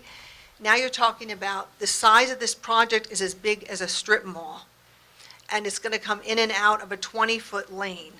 It's not even 20 feet at present, with the fence that's there and the trees are on the other neighboring side. And you're saying tonight you're not interested in even discussing that with a neighbor, of making it a bigger right-of-way like it should We be. are making it 20 feet as required by the fire. Good luck, because we've been working on that for years with him. Good luck. I just don't even see how you can do that. If you're not willing to move the road into the middle so we can have adequate space on both sides, to me is ridiculous. But if you're going to let it go, I guess the board's considering that. Also, the fact that I don't know why someone would need 3 apartments when they don't even have a farm there at present, and really, the board here has the power to veto that. You have the power to say, you've got to come in and be a farm first, and then you can come back for your apartments. Can I ask you, well, you're testifying, so And I'll there's ask a- you, so I'm- I'll ask you a question. Well, I'm allowed to Go cross-examine right you. ahead. How do you operate a orchard, the horses, the arena, the stalls, the greenhouse, the fields, without having farm labor living there? The man doesn't even own a horse, and he testified that at his last visit. And my concern is if you put these apartments in first and let him have it first, you'll never see a barn. You'll see apartments, and you'll see maybe the farm housing. Ma'am, Then we The would farm be labor in, thing. then we would be in violation of. How would you be in violation? Because it's farmland housing, and it's only for people who live and work on the farm. So Mhm. if there's no working on the farm, then there's no farmland housing. I don't know, everyone around us for years has just had homes come and gone and farmed if they didn't live on site. I just can't believe how the law is being abused for a builder. Ma'am. And the man's testified he's a builder. Ma'am, listen, that's why we're here. Whenever this goes into the record, code enforcement will be watching this. The building department will be watching this when they get their permits. What's testified here they're going to have to follow it. If they don't, township will step in. And then if it's a DEP violation, the DEP is going to step in. We will have a record. It's Yeah. very difficult to get those things done. I have been working on this since 2011, just even trying to get our neighbor to open their easement. It doesn't happen that easily. Okay. And I do look to the board, I appeal to you to make the person become a farmer before you give them the rights to the Farmland Act. I really do. I mean, I know you have the rights to do whatever you want in this case. Our home is close to this lane. Right now, when they go in and out of there with tractor trailers, and the amount of drainage pipe they're talking about bringing in, isn't somebody building a home. I'd be happy to see someone build a home and start a farm. This drainage pipes alone, can the engineer back here tell us how many truckloads you think that's going to be when he brings all that pipe in? And how he's even going to get that down, a 20-foot lane on a bend where there's multiple accidents every winter because the bend is so sharp there? Do you have any, like, when we look at that plan, the loads and loads of pipe are going to be unbelievable. What? That's why we definitely want this road paved before you do it. I don't know what pipe. Can you give us any concept to that? We're not testifying to the construction process. We are, we're living there. Okay, but I'm again, asking. it's not within the board's jurisdiction, the construction process. They don't think it's big enough to bring all this in? But for the variances, if we, again, we could build everything on this property with the same amount of piping, basin, buildings, everything, if we put a 2-bedroom house on the property with it. I doubt it require that much. I'm looking at this right now, this thing is huge. Plus, even when you say there's 20 parking spaces, how can you, that's alone, just for that many trailers is a lot. Okay, thank you for your time. That's all we ask. Okay, thank you. Mr. Williams, that conclude? No, I have a few words to say, and the way things are looking, Ms. Krimko reserved, I don't know whether I'm being, there, right. Ms. Krimko reserved the right to sum up at the end, and so I think that I'm the last thing except for her. I think I'll sum up, because I do. Well, have- I've still got I'm still open to public right now. Okay. You will have your opportunity No to problem. summate your case. Okay, yes, sir. Mr. Williams, could you bring that gentleman back up, Mr. Oakes?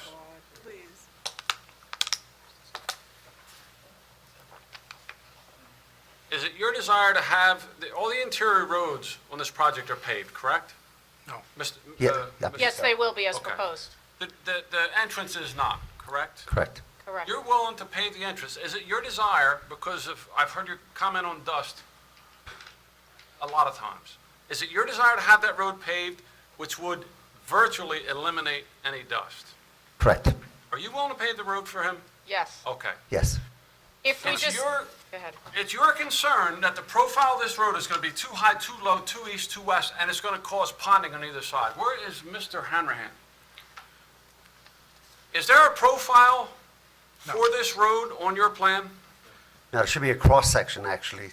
Okay, To show. okay. Are there grades on this road? No. Not yet, no. You're tying to existing. Yes. Are you willing, if you come across, now that we are paving this road from start to finish, are you willing to address any ponding or drainage issues with drainage pipe if they arise? Yes, we are. Are you happy with that? Yeah, well, you shouldn't have to. If you match both sides, Okay, it but always you're good with worked. that. He's willing to You're pave good the with road, and if he ponds water on the east or the west or the north or the south, to throw a catch basin in, and whether it's a stretch of perforated pipe and fabric going back in and recharge or go back into the Right. pond, he's willing to design Yes. something if there's a problem. You're good with that? Yes. You're willing to do that? Yes. Okay. And Let's- my let's question move. is that, Next question. Let's move. What's going on in there for electric? Are you putting transformers in the back and running primary in from the front, like a 2-inch gas line that could meet any and all needs? The electric's not designed yet. However, there will be a secondary transformer on site. Right, you're gonna have a hunk of Yeah. primary goes in there, feeds a transformer, and then your That's- concerns, I mean, you can that's do correct. anything. Could you get that in quickly and pave this road before you do any work inside for this gentleman? That's what we've agreed to do, yes. Are you good with that? yeah, that's They're what not we doing already, any work until we already that- agreed to that, yes. Okay, the utilities go under, Fine gas, with that. electric, telephone, cable, they're gonna pave the road, address any ponding, any issues with drainage. Yes. All right, the next thing, everybody's worried about water getting into this C stream and into here and every, the retention basin on this gentleman's design is designed to catch that water and release it into that stream much slower than is going on today. This is gonna help all of your concerns with runoff. But Am I that won't correct, affect me. Mr. Hanrahan? His property's behind me. I got the wetlands to the right of me, so my watershed's to the right of me. Mr. Hanrahan, am I correct? Yes, you are. However, You know, it wouldn't affect me. I want to interrupt you there. You got to understand, this is a farm. They're going to have to follow under the U.S. Department of Agriculture drainage and requirements. But it's no one's desire and it's no one's It's not- endeavor to they will flood a design stream that. and charge the water there more quickly than is happening today. They're going to design that to where it controls. He has a design now. Yeah, but it's much more than what they're going to have them implement. You got to understand that. The So design why are we he looking at has- this plan if that's not what they're gonna build? They have to follow a certain legal plan from the NRCS. It's gonna have, it's a requirement. I understand that NRCS can come in and suggest this and require that, but the general plan can't change too dramatically. Jack, am I correct from what we're looking at now? Well, the concept's going to be there, just got to Yes, see. that's correct. With Yeah. regard to the drainage and the rate of flow and the flooding, you are absolutely correct, Mr. Posh. What I I'm believe trying with to the- address is we got a lot of people here that are hating this thing. And if they come in specifically and say, I'm worried about this, let's address this, and they're worried about that, and it seems like they're worried about runoff, hitting the area, streams, brooks, and. We've and- addressed it all. Right. Right. And that pond is gonna help that. The NRCS is not gonna say, take this pond out and make that water hit that stream No, more quickly. absolutely not. They're not gonna exacerbate what we are concerned about, with right now. That's what I'm saying. They're And I- gonna have to have a plan. And just to add to that, for all of the objectors who are saying, why don't you build a house? Why do you have to build apartments? We don't want you to build apartments. If we do that, this board loses jurisdiction, you never get a paved road. And I understand, and I have Well, no I don't complaint. think the objectors understand that they're creating all of this and not understanding that the moment we decide to put a house there and leave this board's jurisdiction, there's no control. This board has no jurisdiction. Yeah, but you still couldn't dust me out. Yes, we could. Absolutely. Okay, but I guarantee you I'd plow it under. you had desires and requirements, and paving the road, and not ponding water, and getting it done quickly, they're gonna do all that. Does that help you? That's what I've been here for. I've been, Okay. I asked didn't- Jack a I year didn't ago, have I a asked for problem. this. That's I asked for this a year ago. That's simple, and I'm gone. Okay. Just get the road paved, whether he wants to use the spec in the back, the 4, 3, 1.5, Okay. that'd be Are the we fairest. isn't there water going back there also? No, No, no. It's There's no wells. hydrants or anything back there? Well it's water. all well water. No water on McGill Road. So you gotta get gas, electric, cable, and telephone back there, right? That's correct. Okay, thank you. Thank you. Okay, thank you. Is there anybody else from the public? Please come forward. Come on up, sir, take an oath, please. Swear the testimony you give this evening will be the truth, whole truth, nothing but the truth, so help you God. Yes. Have your name, please, and your address. William DiCarlo, 5311 Megal Road, Wall Township. Before you start, Miss Eileen, Yes. if we extend our time, is it going to stay, we have no problems with the recording or anything? No, you'll be fine. We'll be fine, okay. Continue, sir. Okay, I was told that the skeet shooting was out. That's correct. Okay, now, I think that's why there's 1/3 of the people here that would have normally been here, because a lot of people didn't want the skeet. Correct. Okay, but you were saying something about, in the future, they can come back for an application for that? We could come back for an application to put a circus there. It doesn't mean the board's going to grant it. We're free to That's make correct. whatever applications we want. Okay, well, I like But it your- would be on notice and same 200 feet, and it would all be in the How- post. However, I'm going to put this out again. I said it at the beginning. The property owner, as long as he meets state requirements of setbacks, he can discharge the firearms there if it's done privately. There's nothing this board could do if it's done privately. You know, technically, that's how it is. Well, I don't have any issue with once in a while shooting. Right. But when I saw the design for this fancy skeet Right. shooting, and they was gonna have an expert come in Yeah. and all this stuff. no you longer know, on the That's no longer going to be done. Okay. But I just want you to understand, he can still discharge firearms there. You know, there's Okay. no law against that. Okay, so, in the event that he wants to get something a little more professional, you know, a bona fide skeet range. Well, like they he have to had, come back to the board for and that. then we would all be notified. Correct. That's correct. Correct. Any change, they would have to come back here. Okay, one other question. This housing for workers, Yes, sir. you said something about part-time.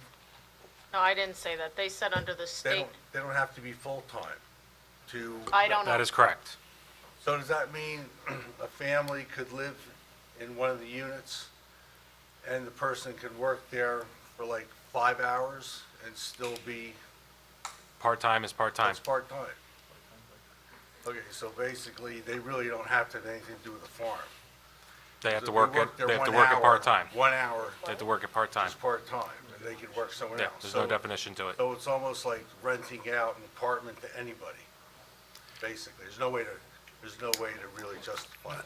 That- I mean, you can't prove how many hours someone's working, right? They'll go on record when the application's made for the rental unit that the person occupying is working the farm part-time, and that's, So okay, but 1 hour is acceptable a week.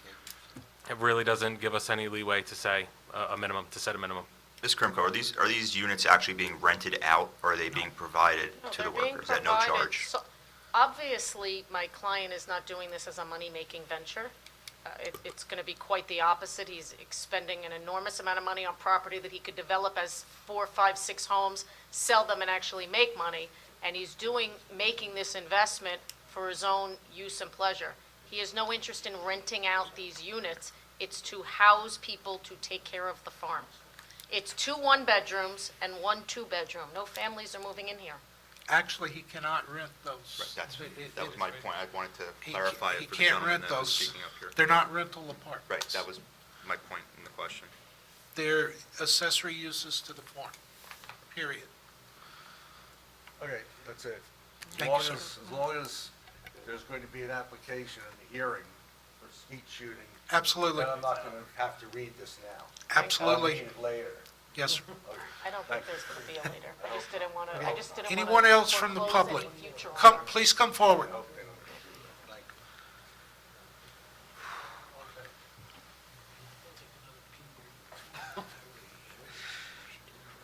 Would you raise your right hand, please? You swear the testimony you give this evening be the truth, whole truth, nothing but the truth, so help I you do. God? Yes, may we have your name, please, and your address? Vinh Vu, V as in Victor, I-N-H. Last name is V as in Victor, U. 8 Nicholas Lane, Farmingdale. Okay, I have a question for the applicant. I understand that you are applying for the housing unit for the farm hand prior to that being a farm assessed, because the intent is to have the farm workers there, correct? And you're seeking the board's approval for that. Yes. But if, after you got the the board's approval, that didn't happen, and the apartment was used for Mr. Ashme's friends to come and stay, that would not violate the board's approval. It would violate the board's approval. The approval is for farmland, farmhand housing. Okay, So so it would in be order to limited- find that out, the neighbor, if they find that out, they would have to report to the authority, and the authority would have to come in and make sure that that's the case. That's the only way that could be proven. Just like Mr. Vu, if, for example, if you put up an illegal wall in your basement. Yes, I And understand. constructed an illegal kitchen Mhm. and constructed an illegal bathroom and rented it out. Yes, Nobody would know unless someone reported you. So Correct. that's correct. Anybody can violate the law true. until they're caught. Yes. Right. Okay, so the farmland that was intended to be farmed, if that didn't happen, that would not violate the board's approval. It would, because there could not be anyone living in those apartments unless there was an active farm. Okay. You also withdrew the ski shooting, Correct. which is probably why most of the people are here, because that was objectionable. One of the board members even asked, it's legal to discharge firearms in the land, private land. If that was to happen, that would be okay as far as the board's approval. If It's what- not even under their jurisdiction, If what correct? were to happen, Mr. Vu? The current use of the farmland now, it is okay for the owner to discharge firearms, correct? Or he's allowed to let hunters on the property and discharge true. farms, correct? Okay, so the skeet shooting was what you withdrew because that was, The skeet shooting involved the construction of structures and facilities to enable a use that is not a permitted use. right.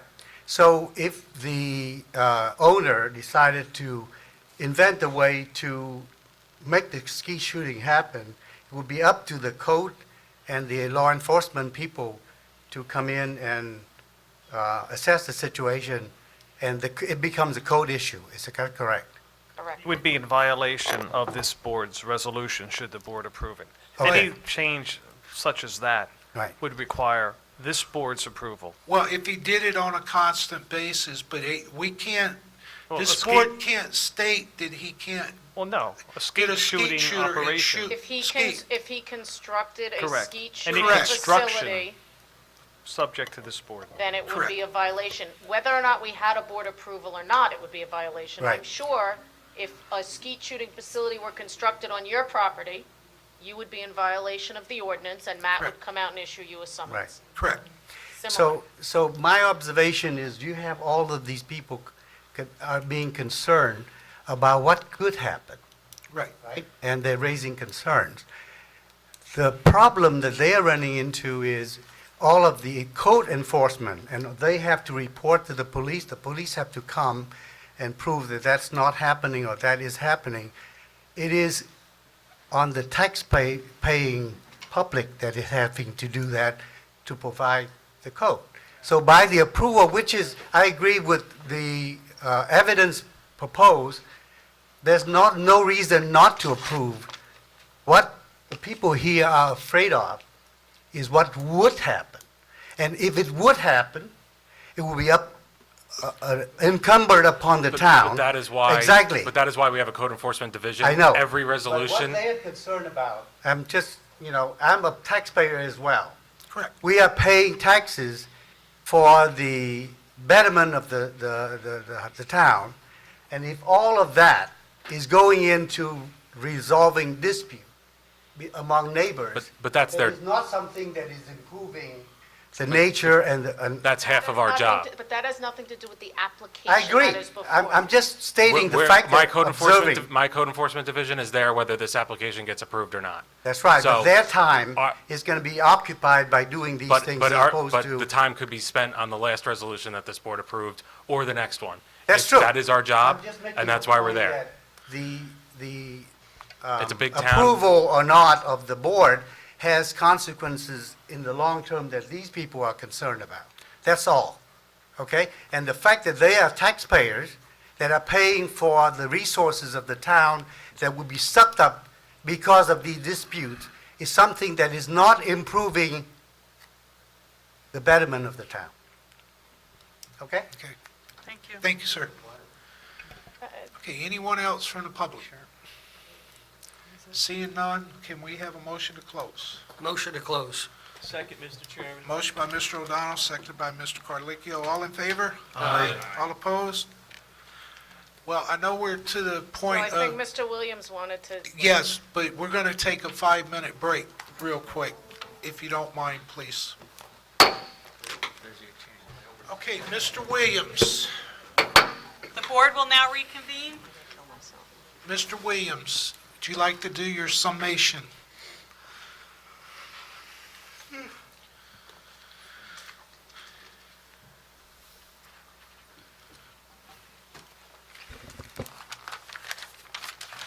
I think you just shut it off.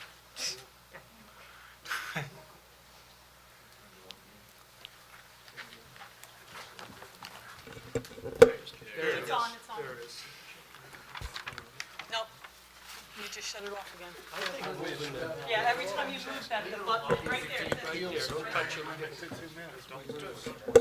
It's on. 21. I can't hear him.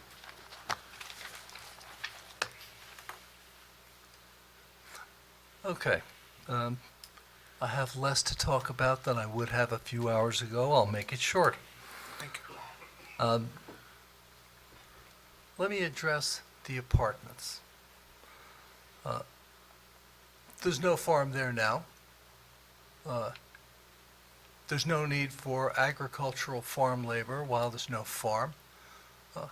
If he were to construct the apartments and he couldn't do it until after he had a farm, nobody'd get hurt. And I suggest that he build his apartments after he has his farm.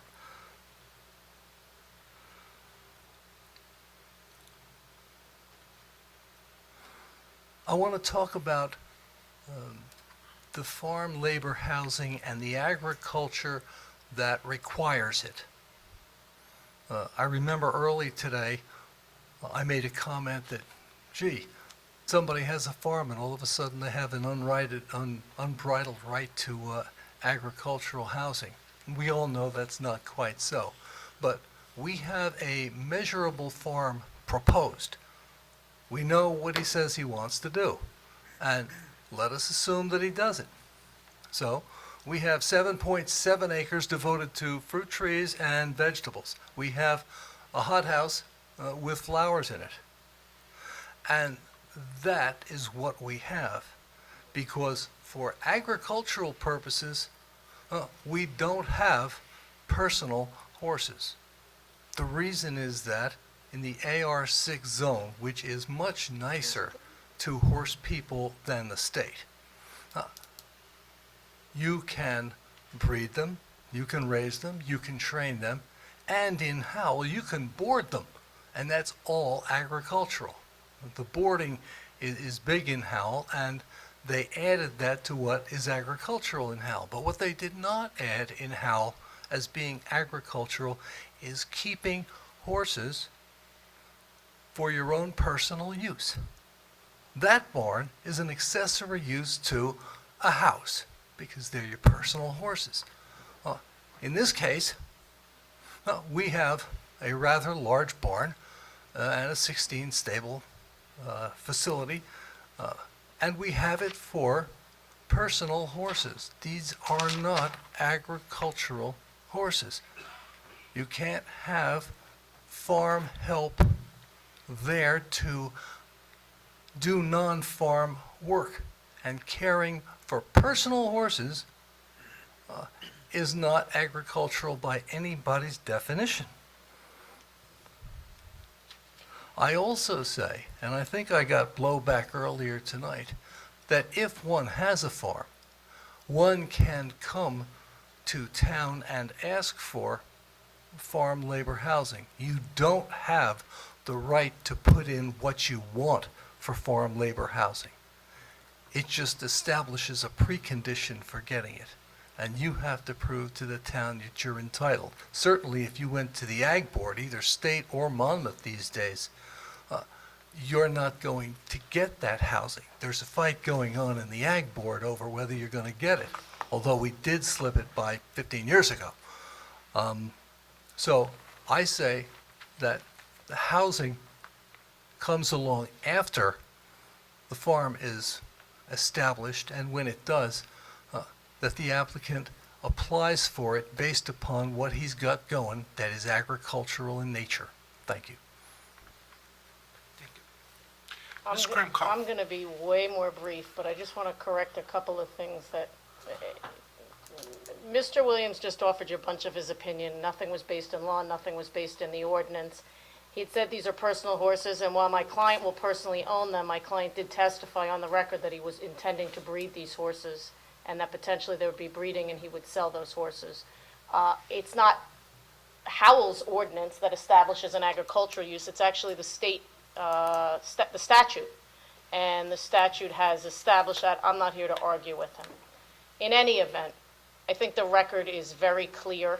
I think we've had uncontroverted testimony by experts that addressed all of the variances we're seeking.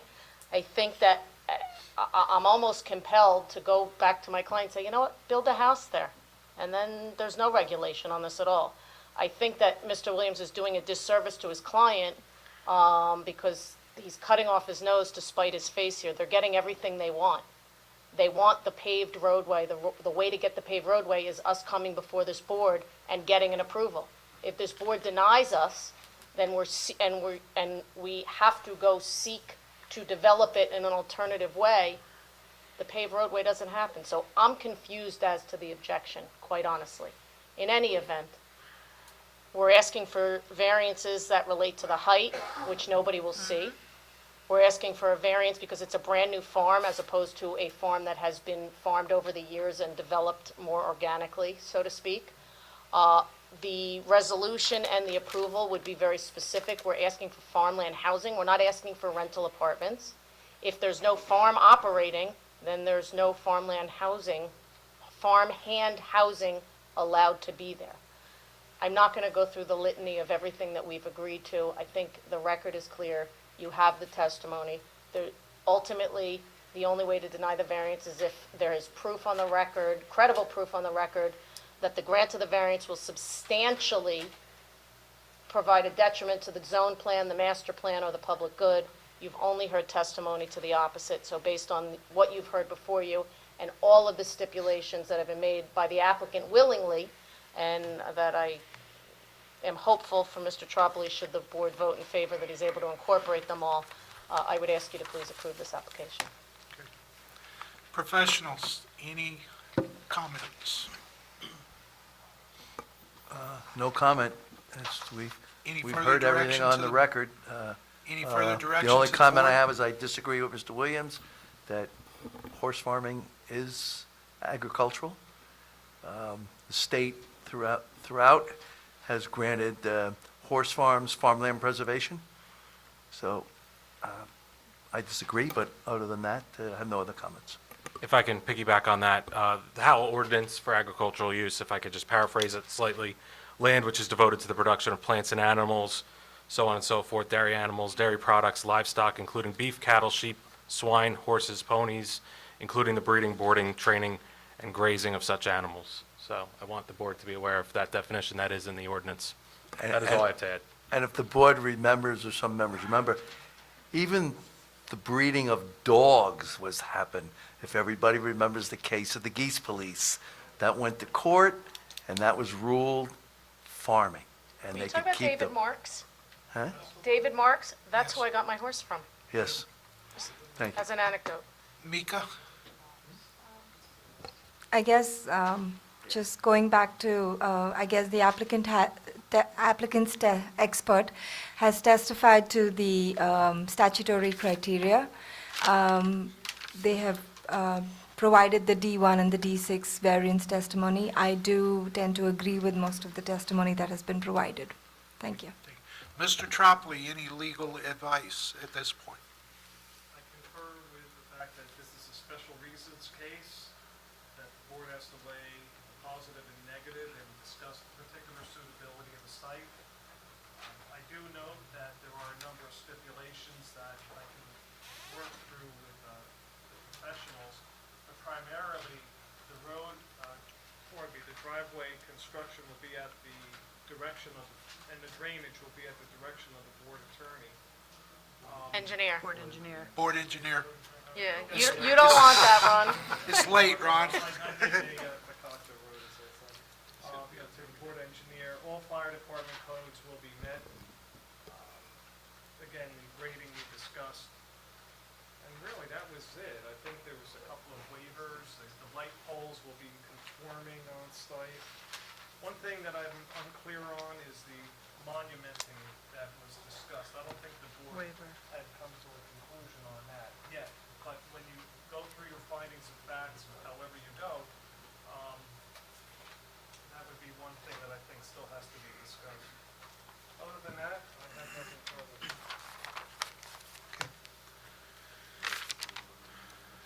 Sir? What is the requirement on the monuments? Under the agriculture, I don't believe there is any. I might be all wet. It's just something that I would like to have direction on, should the board vote favorably. In the resolution.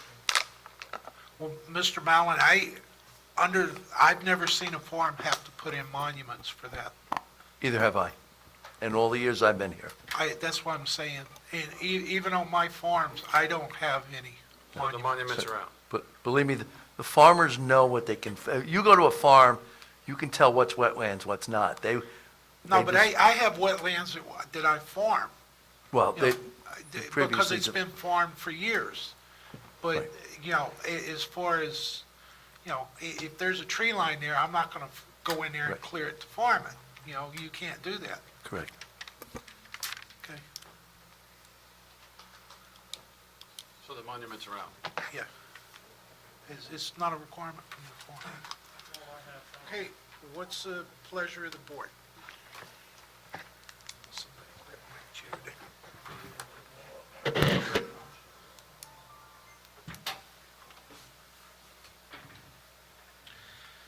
All right. Members of the board, we do have 3 issues here, and the first issue with the height pretty much has been settled. Now, then the cupolas are not going to be seen, so that's fine. The paving of the driveway, it looks like that the residents would like the driveway completely paved, but before pavement, all utilities will be run ahead of time.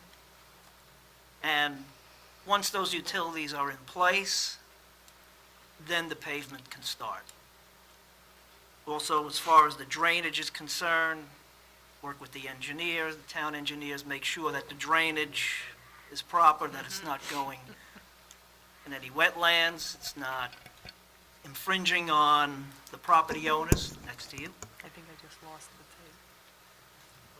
Oh, no, maybe not. The only issue that I have is with what comes first, is either the farm or the farmland housing. So that's what makes this special.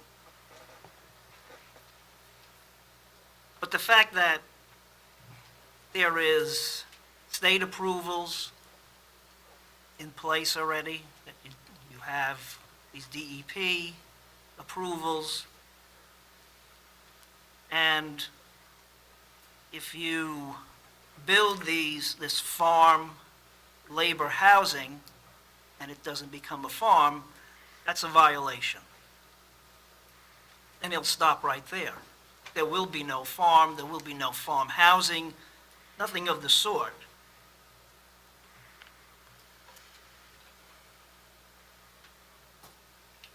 Outside of that, the lights, that's what Ron spoke about. But those are the three main issues that I see. And I make a motion to approve this application. What do you want to do, Michael, with the conservation markers? Do you Since... you want to waive them? We heard that there was a discussion that they weren't needed. Right. But since there is wetlands and the public did voice a concern for some type of marker. I believe there should be some type of marker Okay. so that we can delineate the wetlands from the property that's being developed. You have a problem with spacing them larger than 75 feet? Say angle points in every 200? I'll go by your... Okay. what We've done you that think is- before in other cases, where there's long straights, we do it every 200, and at angle points, you had to do it at an angle point. I'll go by your recommendation, Jack, but I believe that there should be some kind of markers Okay. for the wetlands, the C1 streams, and so on. No, it's just the wetlands. 'Cause the C1s, it's just the wetlands, because the C1 streams are beyond the wetlands. We They're can't- beyond the wetland? Yeah, we Okay. can't get to them. You can't get, okay, so Right. then it's just the wetlands. Right. And you would recommend that, Jack? Yes. Is that your motion? That's my motion. Okay, do I have a second? I'll second that, Mr. Chair. Okay, seconded by Mr. Corlickio. Any further findings of facts? Being that the DEP permits are in it, apparently it seems like the residents are satisfied with the road.